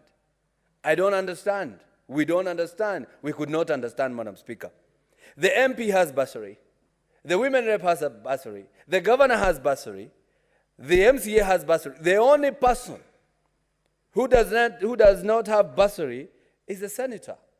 So if somebody would want to argue, we want this bursary because we are elected so that we can take to the people, then they should come and learn from this house that you can lead people without making them sit down on the ground so that you can give them 2,000 for bursary. That money can go direct to the schools, just the way we get money from NHIF, and now that goes direct to the hospitals, and we don't give MPs or politicians to take that money to the people. By going around, who is sick, take this 2,000, go to the hospital. Who is sick, take this 1,000. If we don't do that with health, let's not do that with education, Madam Speaker. What is this motion trying to cure, Madam Speaker? Madam Speaker, there is a lot of inefficiency and duplication when it comes to issuance of bursary. As I mentioned, we have about 7 elected leaders. No, I mean 5 elected leaders who issue bursary, who disburse bursary. But they have no framework or network to connect and get to know who was given. So one person who is very, active and very, politically aware can get bursary from the MCA. The same person gets the bursary from MP. The same person gets the bursary from president. The same person gets bursary from women rep. And the same person gets bursary from governor. And all of them will issue that person bursary. And there is no way of them knowing whether they duplicated or there was duplication. So, Madam Speaker, it has been said that there's a lot of duplication and inefficiency in the issuance of bursary, Madam Speaker. So to cure that, we need to consolidate all this bursary and send it to secondary education as part of capitation to make education free, Madam Speaker. Madam Speaker, there's a lot of corruption and bias when it comes to issuance of bursary. And I can give you a case scenario of how they steal money from bursary, Madam Speaker. When you issue bursary, this is what the MPs do. I'm not saying they steal. I'm just trying to explain how they do it, and then I'll tell you how it is stolen. Madam Speaker, when they issue bursary, if there is 10 students or 20 from one institution, one check is written, Madam Speaker. If, for example, you are in a certain constituency and you want to issue bursary to about 40 students in the same secondary school, one check is written. Madam Speaker, when that check is written, because it cannot be written the name of the person or the name of the beneficiary, it is written the name of the school, Madam Speaker. And when it hits school, for them to know whom that money belonged to, they must attach a list of all the students in that check. And you see, they cannot write on the check, so it is a list. So what happened, Madam Speaker, is that when they issue bursary, when they are showing it to the people, the check is written, and they say this check has 400,000, and it has the list of all these 21 students, or has these 40 students, and this goes to a certain school. That's the end of it, Madam Speaker. When that check is now taken to school, the list is removed, Madam Speaker, and a new list of about 2 students is attached. So, in cahoots with either the office of CDF or the issuance of the bursary and the principal of a certain school, that money only pays for 2 students, then the remainder is divided between the principal and the issuer, Madam Speaker. That is where corruption for bursary comes in, Madam Speaker. And to curb corruption in the bursary issuance, Madam Speaker, that's why I'm calling for consolidation so that it can be given to the Ministry of Education as part of capitation to make education free in the secondary schools, Madam Speaker. Madam Speaker, there's a lot of bias, I said, favoritism, Madam Speaker. If you never voted for me, you will feel that you do not have a right to get bursary. Sometimes you don't face the MP, you don't face the MCA, or anyone who is issuing bursary, Madam Speaker. Sometimes the issue of politicians also. They say, you never voted for me, I don't want to see you here, Madam Speaker. So for us to make sure there is equitable and equity, we have to make sure that no politician is given money to dish to the people. Just the way we don't do with NHIF, and that is how we do, the way we don't do it with Pesa ya Wazee, Madam Speaker. Madam Speaker, I wanted to give an easy example. Yesterday, we were told here that the Ministry of Education, they have no idea how much is required to educate a child in Kenya from nursery school all the way to the university.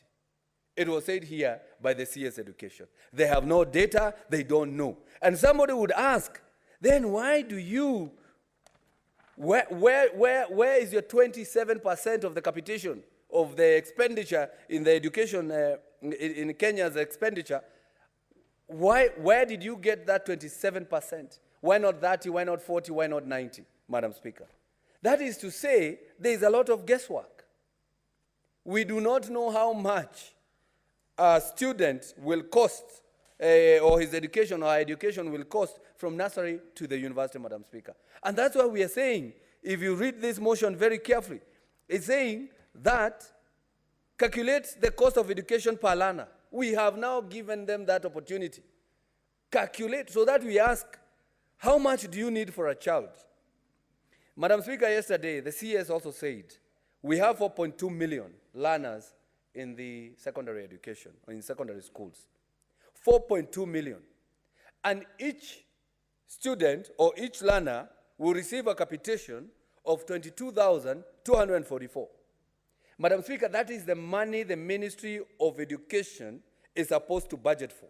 And if we can do the math, 4.2 million students, multiplied by 22,244, that is 93.4 billion for free secondary education, Madam Speaker, and that is for capitation. Now, if the ministry can afford the 93.4 billion, Madam Speaker, why don't we now take all the other money from the other bursary and scholarship funds and put it into this kitty of 93.4 billion so that we can have more billions and increase on capitation so that our education can be of quality and equal to everyone, Madam Speaker. Madam Speaker, to our surprise yesterday, we were told the Ministry of Education, which is mandated to provide education for all, has a scholarship program. You know, Madam Speaker, we cannot tell you to give education for all, but you have a kitty that you give special people, Madam Speaker. That is already discrimination. They have a Elimu Scholarship Fund of 4 billion. Add this 4 billion to 93.4 billion to make it 97.4 billion. Madam Speaker, take the 11 billion that the CDF gives and add to this 97.4 billion to make it 108.4 billion. Mr. Speaker, every county gives about 300 million per year. Per county, Madam Speaker, that will be almost or more than 14 billion. So, Madam Speaker, if you calculate 93.4 plus the 4 billion Elimu scholarship, plus the CDF 11 billion, plus the counties 14 billion, even without counting the women reps, because I don't have the figures, you have 122.4 billion Kenyan shillings, Madam Speaker. And if you do the capitation of 4.2 million, that means each student will receive 30K, not the 22 we are talking about here. And Madam Speaker, 30K is enough money to take everyone to the level of a whole year of secondary education, and especially in day school, Madam Speaker. Madam Speaker, it is a high time, and I ask the members of this House, Madam Speaker, to support this motion, to help the Ministry of Education. And I really thank the CS, Migos Ogamba. Though he portrayed the ministry as clueless, but at least he was truthful. And he's very new in there. So let us help him. Because others before him never thought it was wise to have the consolidation of bursary, to have data, or to calculate the cost of education per learner. So let's take that advantage of the information we got and help the CS Migos Ogamba to come up with a data or framework or network to understand the cost of education per learner, Madam Speaker. Madam Speaker, as I conclude, this issue of consolidation of bursary has been spoken about by even people whom, when I mention who they are, you will see the importance of this issue. Madam Speaker, the Speaker of the National Assembly, Honorable Moses Wetangula, is on record saying that we should consolidate bursary. The CJ, Martha Koome, is on record, Madam Speaker, saying that we should consolidate this bursary, Madam Speaker. Even in this House, Madam Speaker, and other agencies like Elimu Bora, they also have said almost the same, Madam Speaker. The senators who have also been recorded mentioning something on that in their constituents or in their constituencies or even in the media, we have Senator Raphael Chimera, we have Senator Godfrey Osotsi, we have Senator Joe Nyoto, and others, Madam Speaker. So this tells you this is so important that we want to discuss it and make sure we compel the minister or the Department of Education to do as we tell them. Calculate the cost of education per learner, consolidate the funds distributed by various governments to ensure that or to facilitate the achievement of free secondary education, Madam Speaker. Madam Speaker, yesterday, the CS, and I'm saying we did not expect that from the Department of Education. Madam Speaker, we asked for how much bursary is given across the country. And the minister said, we do not know. And then they continue giving reasons that bursary is given by CDF, not us. So you can imagine the ministry that is entrusted to run the education of this country has no linkage with other players in the education industry. So that's to say, Madam Speaker, that we lose a lot of money in the name of giving bursaries to our people, Madam Speaker. And that issue of the presidential bursary being domiciled in the Labor Department, that is also something that the CS Education or the Education Department need to look into. Because why give bursaries, yet you can make education free? Because there is money, it's only that this money is, Madam Speaker, nobody knows where they are, nobody oversights them, nobody looks at that. Even the Ministry of Education itself told us yesterday that they do not know. Madam Speaker, I wish to call the seconder of the motion. I had requested Senator Olekina, but the de facto seconder has arrived. So allow me to invite Senator Chimera to second my motion. Thank you. Senator Chimera. Thk you, Madam Speaker. Madam Speaker, I must commend Senator Dhangwa for a well thought out motion, Madam Speaker. As a nation, it is time we make the hard decisions, Madam Speaker. Madam Speaker, let me first begin by saying I rise in support of this motion, and I want to urge members of this Honorable House, Madam Speaker, to strongly support this motion. This is an idea whose time has really come before us. And Madam Speaker, most of my colleagues, or our colleagues rather, would actually come out and say we are trying to fight them politically, especially those who are in charge or those who have a fund that can be able to propagate bursaries, Madam Speaker. We have seen from experience, and I know some of the members of this Senate have sat in the lower house as National Assembly members, Madam Speaker, and they had a chance to interact, to run, to program, and to channel funds known as the bursary funds. Today, a women rep has funds under national government affirmative action fund, to which I'm a proud founder, pioneer, fund manager. Today, our colleagues are running the CDF fund. Today, our colleagues who are governors have various scholarships in their own ways and rights, Madam Speaker, in different counties that are basically running a very robust and vibrant scholarship program and bursary program. And we are not fighting these people, Madam Speaker. We are not saying it is wrong for the county government of Kwale, for instance, to issue bursaries, Madam Speaker.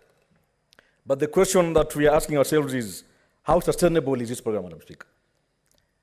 I come from a little-known constituency known as Lunga Lunga in Kwale County. I want to appreciate that I've been a beneficiary of the bursary program, Madam Speaker. But I was among the few privileged ones who could get access to an area MP, who had a parent who directly spoke to the MP then, Madam Speaker. And for that matter, Madam Speaker, I was able to qualify for many bursary programs in Kwale County to enable me pursue my education. And today, I am here speaking in the Senate of this great nation, Madam Speaker. But how many people out there, Madam Speaker, have no access to not even the MP, not even the MCA, but even the village elder, Madam Speaker? We are saying it is time to rethink on the architecture of the bursary fund, Madam Speaker. It is time to delink the bursary program from politicians. Let politicians do their politics the way they want to do it, but allow the Ministry of Education through the state to ensure that every young Kenyan has the right to access basic education. And I'm not saying these things, Madam Speaker, from the blues, Madam Speaker. This very constitution, Madam Speaker, a very fundamental document that we all subscribe to, Madam Speaker, provides under Article 43 that every person has the right to education as a social and economic right, Madam Speaker. It also goes ahead and says in Article 53 that every child has the right to free, and compulsory basic education, Madam Speaker. This motion today by Senator Langwa speaks towards making sure every Kenyan, irrespective of his race, irrespective of his political ideology, irrespective of his gender, color, religion, has access to free universal education, Madam Speaker. It is shocking, Madam Speaker, that a whole CS can come before this House and fails to tell this nation how much is spent as budget, Madam Speaker. Then how much do we lose in form of corruption? How much do we lose in form of tokenism, Madam Speaker? It is time that those who are in charge of running this budget, Madam Speaker, are put into account. We need to be told how much is capitation per annum. If you look at the MPs, just quick math, Madam Speaker, would give you about 40 to 50 million under CDF as bursaries. Any county in this country has about $500 million earmarked for bursaries and scholarship programs. If you do that by 47 counties, if you do the figure of 50 million by 290 constituencies, Madam Speaker, plus the presidential bursary scheme, Madam Speaker, that gives you roughly around 100 billion Kenya shillings, Madam Speaker, that is meant towards making sure our students access bursaries. Madam Speaker, I also want to thank Senator Langwa for raising this, and I want to really commend him for this, because we need to dignify our people. This bursary program, Madam Speaker, has been used for far too long as a way of politicizing how we want to roll out issues in our grassroots, Madam Speaker. Today, if you don't vote in a certain member of parliament, he will say, I never got votes from Lokicha, and as such, I am not able. And it happens, Madam Speaker, by design, by default, by way of circumventing how these bursary committees actually do their work. And Madam Speaker, it is on record. The other day we had that officials from West Pokot County were arrested and arraigned in court because of misusing bursaries, diverting funds that were meant for bursaries for very needy students from Kacheliba, from Chapareria, in West Pokot County, and it ended up in their pockets, Madam Speaker. How safe is this money, Madam Speaker, when it is left at the hands of politicians, Madam Speaker? And Madam Speaker, I am not afraid of any political opponent. I am not trying to soften my politics, Madam Speaker. I am not saying that I suffer from undue advantage when a member of parliament has CDF and a senator doesn't have CDF. But Madam Speaker, it is time to really talk about how best do we fix this bursary question, Madam Speaker.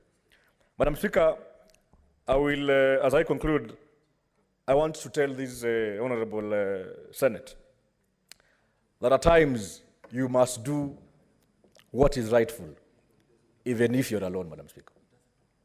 I know under this motion, Madam Speaker, we shall be fought. People will be up against us. Governors will make noise. They will say we want to kill devolution. Members of Parliament would give you beautiful stories, successful stories of how the bursary program has transformed many, many young lives, Madam Speaker. They will be up in arms against this particular motion, Madam Speaker. They might even go ahead, as they're doing now, trying to disband this House, Madam Speaker, for obvious reasons, Madam Speaker. But we want to tell them, on the question as to consolidating bursaries, Madam Speaker, we must do it. If we are to attain free universal education, Madam Speaker, the port of call starts from consolidating all these monies that is going to bursaries and making it into under one scheme, push the funds to the schools, and allow every young Kenyan child to access education without having to beg an MP, having to beg a governor for this bursary. Madam Speaker, as I conclude, I saw a photo of a very old lady who passes to be my grandmother, somewhere in a political rally, kneeling before a sitting member of parliament. And this photo really trended across social media networks, Madam Speaker, just to show how Kenyans are forced to worship, are forced to bend over politicians just to get 5,000 shillings, Madam Speaker.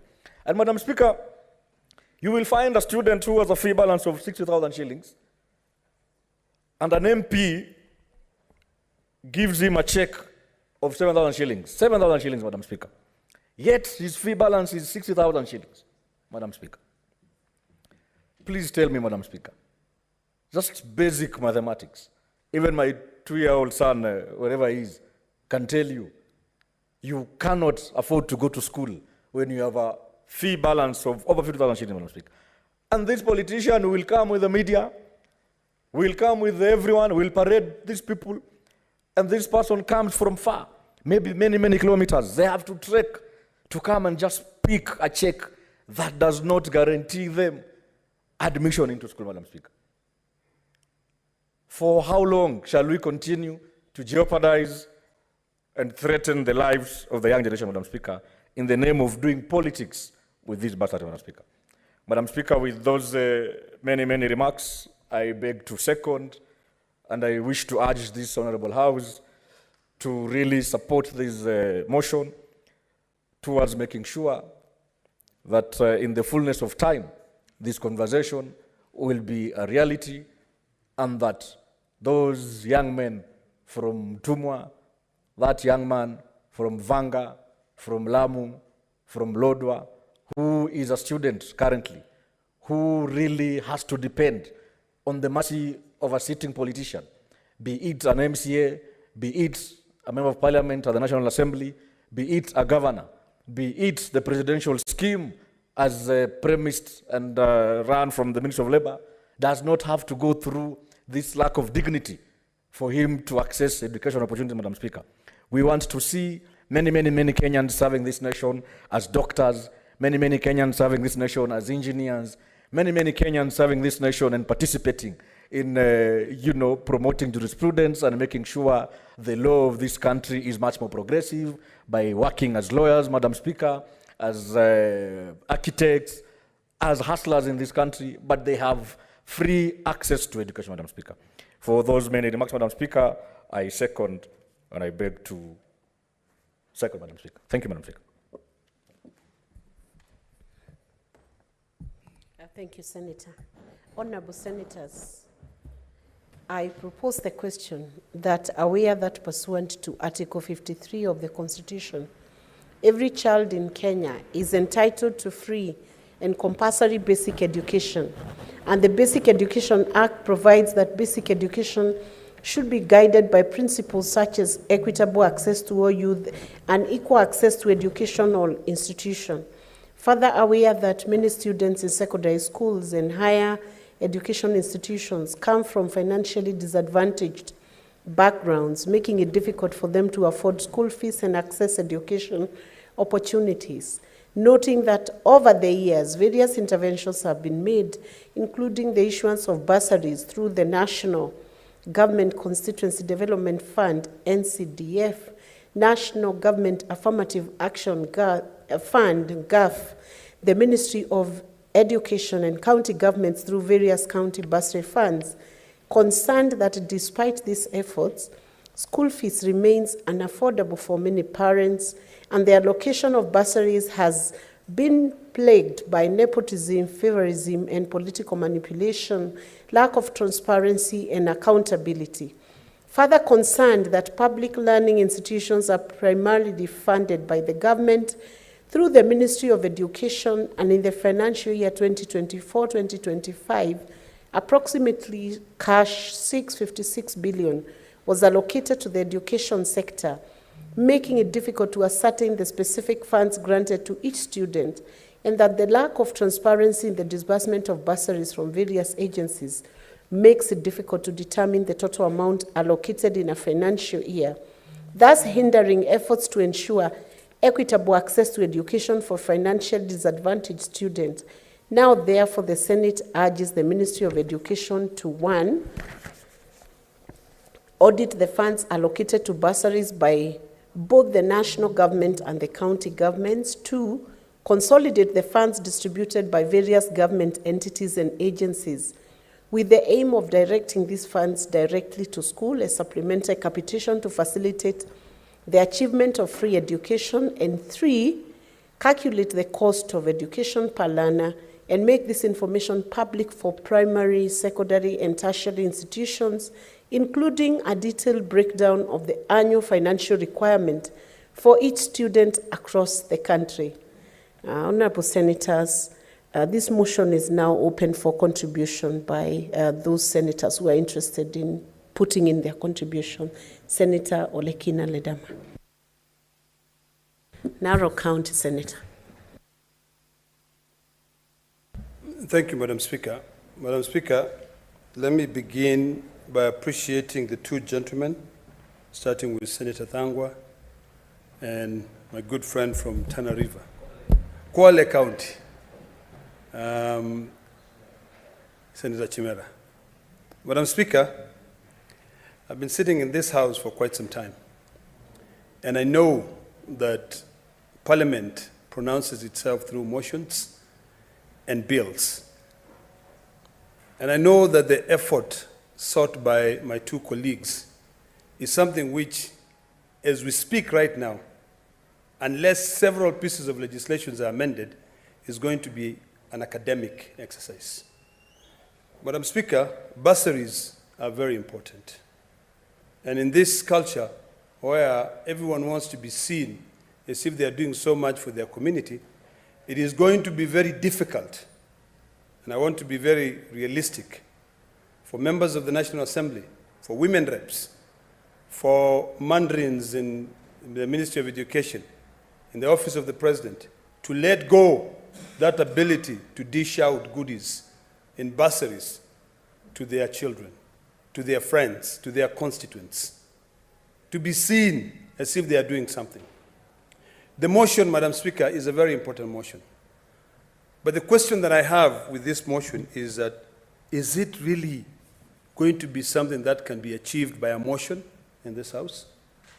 Yes, every county government today, Madam Speaker, has got a County Bursary Act. You know, CDF, there's money allocated. And under the CDF, they say we'll allocate X amount of money, 40 million, I think maybe 40 million per MP towards paying bursaries. You go to the affirmative action as well, and the women rep will say, we've got X amount of money. Madam Speaker, is a motion going to be enough to be able to overturn all these legislations? And my answer to that is that it is no. The motion will not be enough to be able to overturn. This is only going to be an academic exercise, and I would have hoped that my good friends would have tried to look at it and say, let us introduce a piece of legislation. Because, Madam Speaker, if you look at one of the recommendations that has been given in the motion, when the motion says, now therefore, the Senate urges the Ministry of Education to, number 1, audit the funds allocated to bursaries by both the national government and county governments. Now, the first question that I ask with that is, if you look at the Constitution, Madam Speaker, I believe it's Article 187. There's an issue of cooperation between the two levels of government, the national government and the county government. Which county government will allow the Ministry of Education, which we know very well that it is a body which falls under the national government, to go and audit bursaries that are being given by 1, members of parliament, 2, MCS or governors? It is important, Madam Speaker, that sometimes when we come up with motions, we become realistic. Because there is no one, there is no government entity, county government entity, which will allow the Ministry of Education to come and audit bursaries. Unless that function has now been transferred to the national government. It is important that when we are here, Madam Speaker, we become realistic. Number 2, let's talk about the consolidation. Number 2 says consolidate the funds distributed by various government entities and agencies with the aim of directing these funds directly to schools and supplementary capitation to facilitate the achievement of free secondary education. Madam Speaker, unless we amend all the 47 counties bursaries acts. If you go to Narok County today, you'll find that there's a bursary act. Unless we come up with a piece of legislation, and I want to challenge my friend, Senator Dhangwa, a motion will not help you in this case. I can stand here and I say, I agree with you that bursaries are great because they allow kids who are from, very disadvantaged backgrounds to be able to go to school, achieve, In fact, I'll stand here very proud that I was educated through a bursary from the Narok County Council when I was in high school, and maybe some little money that my parents were able to put. And then when I went to the States, I came back and I funded over 25,000 girls to go to school through my other means. But it is going to be practically impossible, Madam Speaker, to consolidate funds distributed by various government entities because the Ministry of Education does not have that mandate. If you go to the Ministry of Education, first of all, I would have been so happy if my dear brother, Senator Dhangwa, would have said, we are moving a motion to audit all the bursaries distributed by the Ministry of Education. Number one, I would have been very happy to support this bill, this motion entirely, if my brother would have said, let us audit all county assemblies. Senator Point of order. Lekina, would you like to be informed? Yes, by absolutely. Senator Absolutely. Senator Thangwa. Thank you very much, Madam Speaker, and I thank Senator Olekina for the contribution, but I would want to inform him that is actually what the motion is asking the ministry to do on point number one, that is audit the funds allocated to bursaries by both the national government and the county government.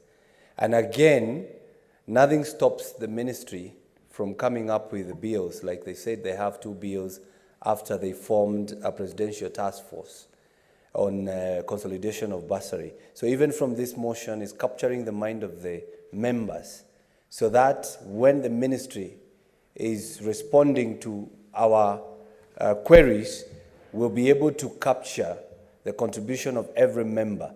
And if they need us to change any law, nothing also stops the ministry from proposing such. So this is to get the world to know that the Senate is not happy with the way the bursary is disbursed. Thank you very much, Madam Speaker.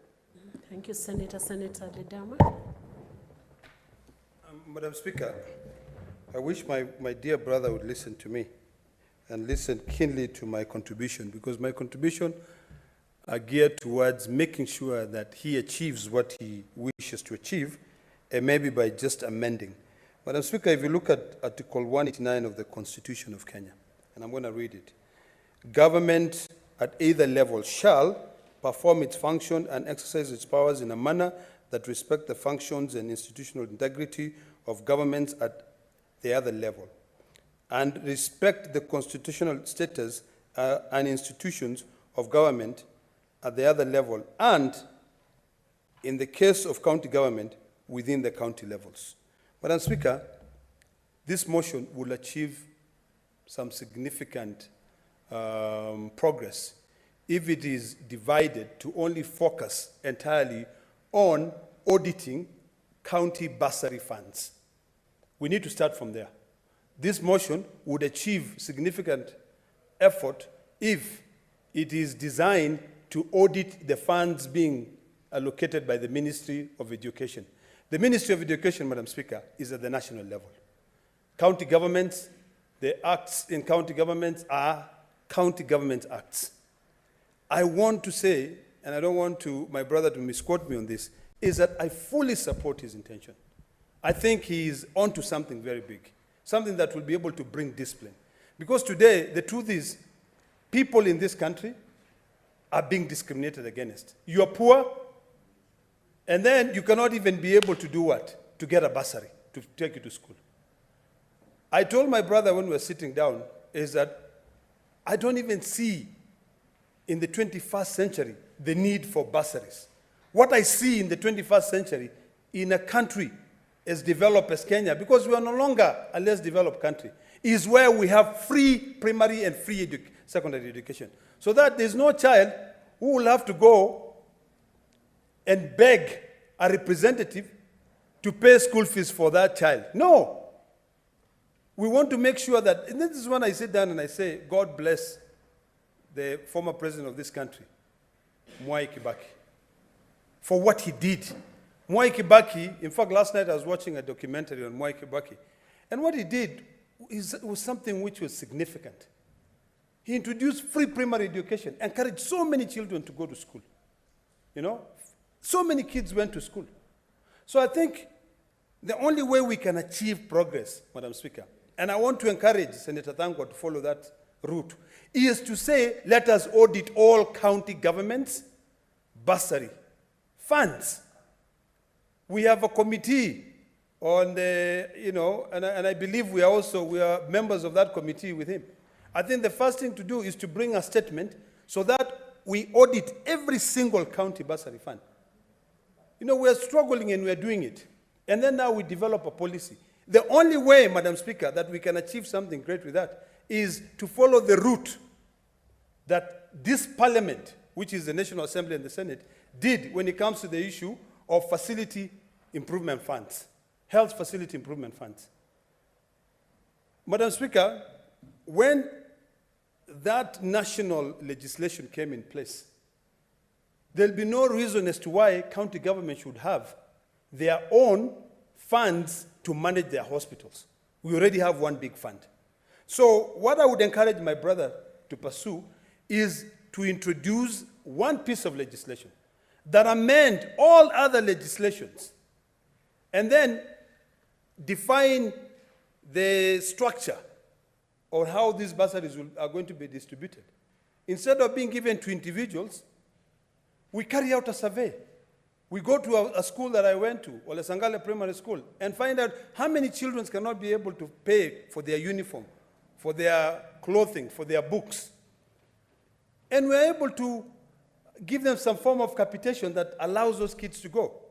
So finally, Madam Speaker, because I can see my time is running up, it is important for us to know, and I support Senator Thangwa on this, it is important for us to be able to calculate the cost of education per learner and make this information public for primary, secondary, and tertiary institutions, including a detailed breakdown of the annual financial requirement for each student across the country. That one I fully support. You know, I would like to beseech you to pursue an area at the route of coming up with a national legislation to manage bursaries. And in that, when you follow that step, please don't start an authority. Sit down with our legal counsel that we have, but if you end up starting up another authority, you are just going to make some people grow their bellies double than they can actually be able to grow. You're going to be able to continue, you know, encouraging corruption. Just have a piece of legislation which is brief on how those funds should be managed. You may need to look at the Public Finance Management Act to see how that money can be amended, can be utilized. And then ultimately, Madam Speaker, when it comes to the time when all of us will be able to discuss, have a conversation of auditing our constitution, but not now, you know, and I want to be honest, I don't want to anticipate debate, but I don't think this country will entertain any argument of amending the constitution at this time. But I think there'll be a time when we can be able to audit our constitution, to see the gains, to see what are the hindrances or what are the barriers that are there in the constitution. That time, I think we can be able to entrench the issue of bursaries in the constitution so that we can do away with the mandarins of State House, the ones who send their names for their kids, and imagine they can already afford. They can afford to send their kids to school and pay for them. But because they have access, you make sure that when you're traveling in London, when you go to or even Boston or New York, you'll find a kid who says, oh, I was given a bursary by State House. And who is your father? My father is so and so. And what does he do? He's a doctor. So you wonder, a doctor. Yet there is a child in Kakamega or Narrow County who cannot even afford a pair of shoes, and is an A student and can never be able to get access to that State House money. Or you'll find that there is money in the Ministry of Education. And that the students who will only be funded by the Ministry of Education are students who have access to the people who work, to the staff in the Ministry of Education. You'll go to county governments. The people who will be given bursaries are people who either their parents are working in the bursary fund. Remember that in every county government, Madam Speaker, there is a bursary fund and there is a board. And that's where people get their money. They get their, what do you call it, their allowances. They get their, money to buy whatever. They even buy those bursaries. They can sit down and say, we are allocating ourselves X amount. You know how we are in Kenya. You are sitting in a board, you are sitting in the budget committee of the National Assembly, and when you are sitting there, you are saying, where is my road? You are the one who is going to be able to do what? To bring in a contractor to do that. Okay, bursaries. You take X amount, you are able to sell. You get to all your, the people who are your supporters on the ground. So, Madam Speaker, I don't know whether to support, but I think I'll leave it there with those comments that I made. Thank you, Madam Speaker. Thank you, Senator Ledama. I will have Senator Recha Julius Mulgo.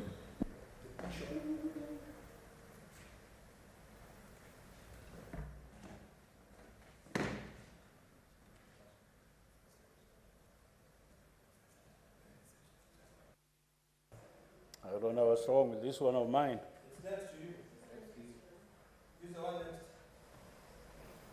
Okay. Thank you very much, Madam Speaker, for allowing me to also air my views. And like Senator Oledama, I don't know whether to support or to not support. And this is because it is very true, and I thank Senator Thangwa for this elaborate bill.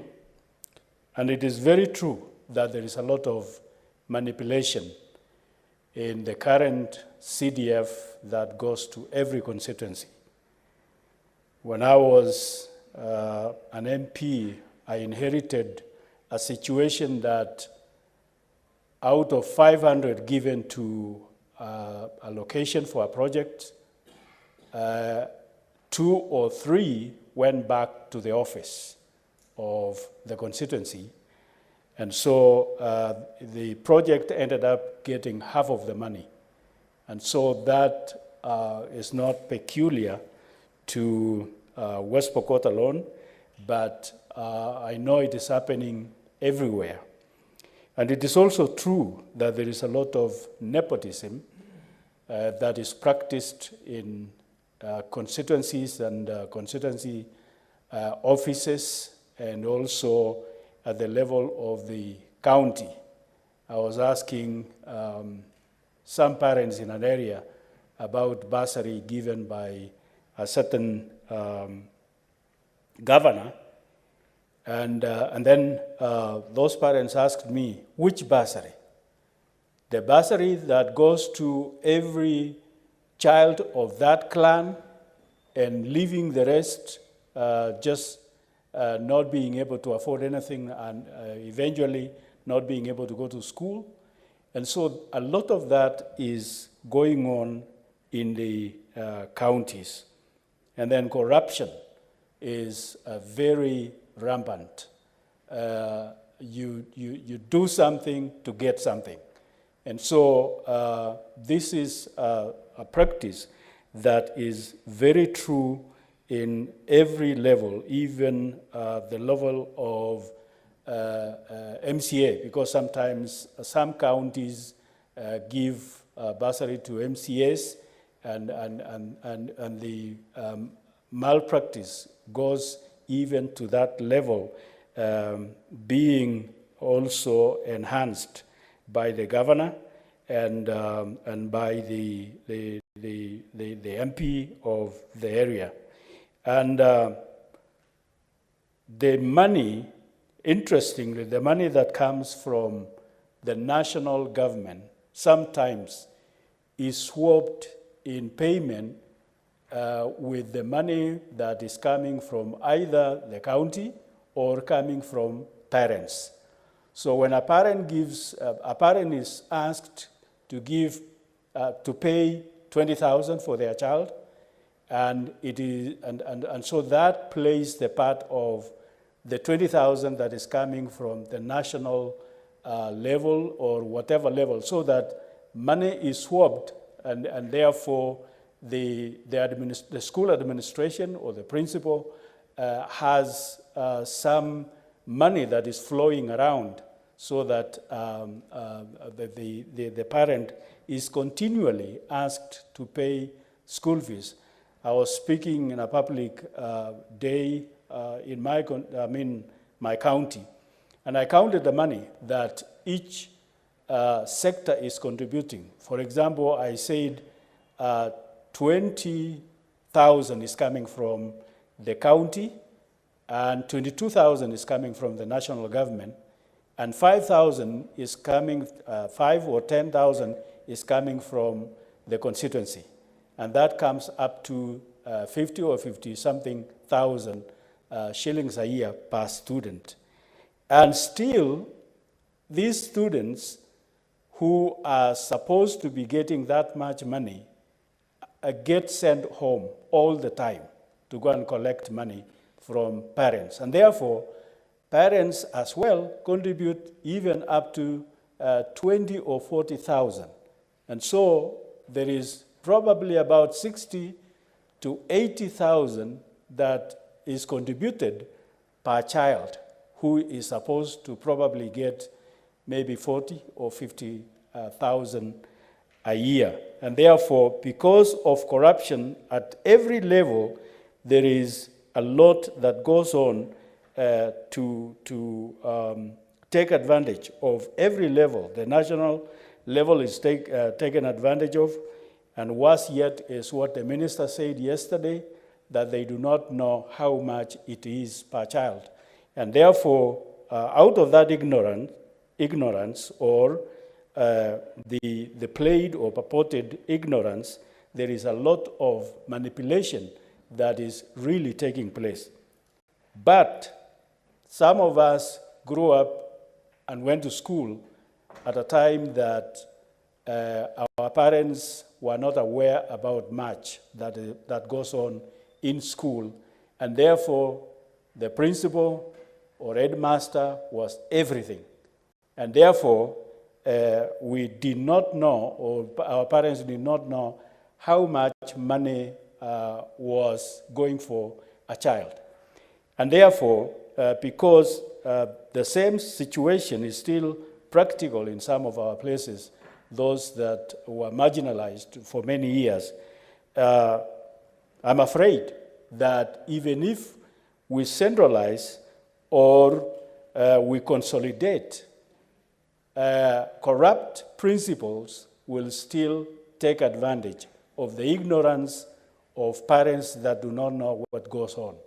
And rogue principals and headmasters will still take advantage of parents and send their children home even if they have received contributions from the consolidated funds.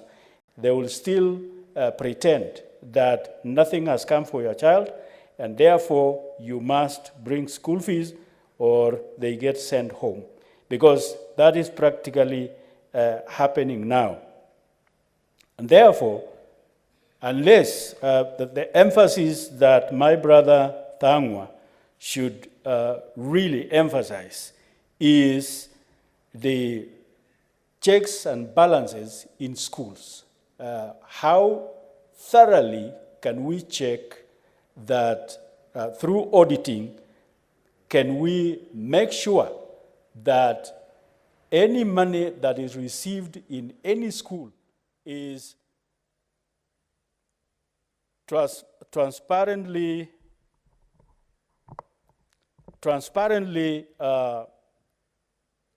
made everything to come on top of the table. And maybe that every child that is in school and whose name is in that school, he must or she must get information that school fees has been paid. And therefore, no parent should be bothered, be disturbed about their child in school. And the parent should as well get information that school fees has been covered, so that that freedom that we talk about, that they get free education, there is information that is passed to the parent and passed maybe even to the chief, so that the chief in a sub-location, assistant chief in a sub-location and location knows that a certain child has benefited from a certain money, so that there is checks and balance and awareness in all sectors, and that everybody is aware, so that nobody is taken advantage of. I say this because a lot of advantage taking is really run by some principals even now, such that there is a lot of money that is still flowing in their hands, and even on development. I went to school recently, which was given 2 million for laboratory, a double laboratory, and we went to another one that was given 500. And the 500 finished their laboratory, and the 2 million did not finish up to now. And so, because of lack of accountability, there is no serious auditing that goes on that will help this money to be saved from rogue principals and rogue everybody that is corruptly taking advantage. I don't know what to whether to support or not to support. I leave it there. Thank you, Senator. Senator Boni Halwale. Senator from the great county of Kakamega. Thank you, Madam Speaker. Madam Speaker, I rise to strongly support this motion. This motion touches on one of the national values that is enshrined in Article 10 of the Constitution. I therefore want to congratulate the Senator of Kiambu. Senator of Kiambu, look at Article 10, sub-Article 2. It says, the national values and principles of governance include B, human dignity. When you deny a child an opportunity to go to school because they come from challenged families, you are not affording them human dignity. B, equity. When you allow certain children to have access to to education and deny others, that is against the principle of equity, national value. 3, social justice. That value of social justice ensures that the children of Dr. Halwale, privileged parent, have the same access to opportunity like the children of my late Moi, who used to take care of my bull before he died. Mr. Speaker, Madam Speaker, the value of inclusiveness. When you deny children, when you allow children to go to school based on bursaries, you miss out on that national value of inclusiveness. Madam Speaker, the value of equality. If children are not going to compete purely because of the content of their character, you bring in other issues like, can your parents afford school fees and whatnot?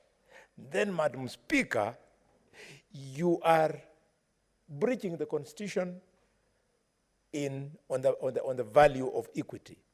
Then the value of human rights. Every child has a right to go to school. So again,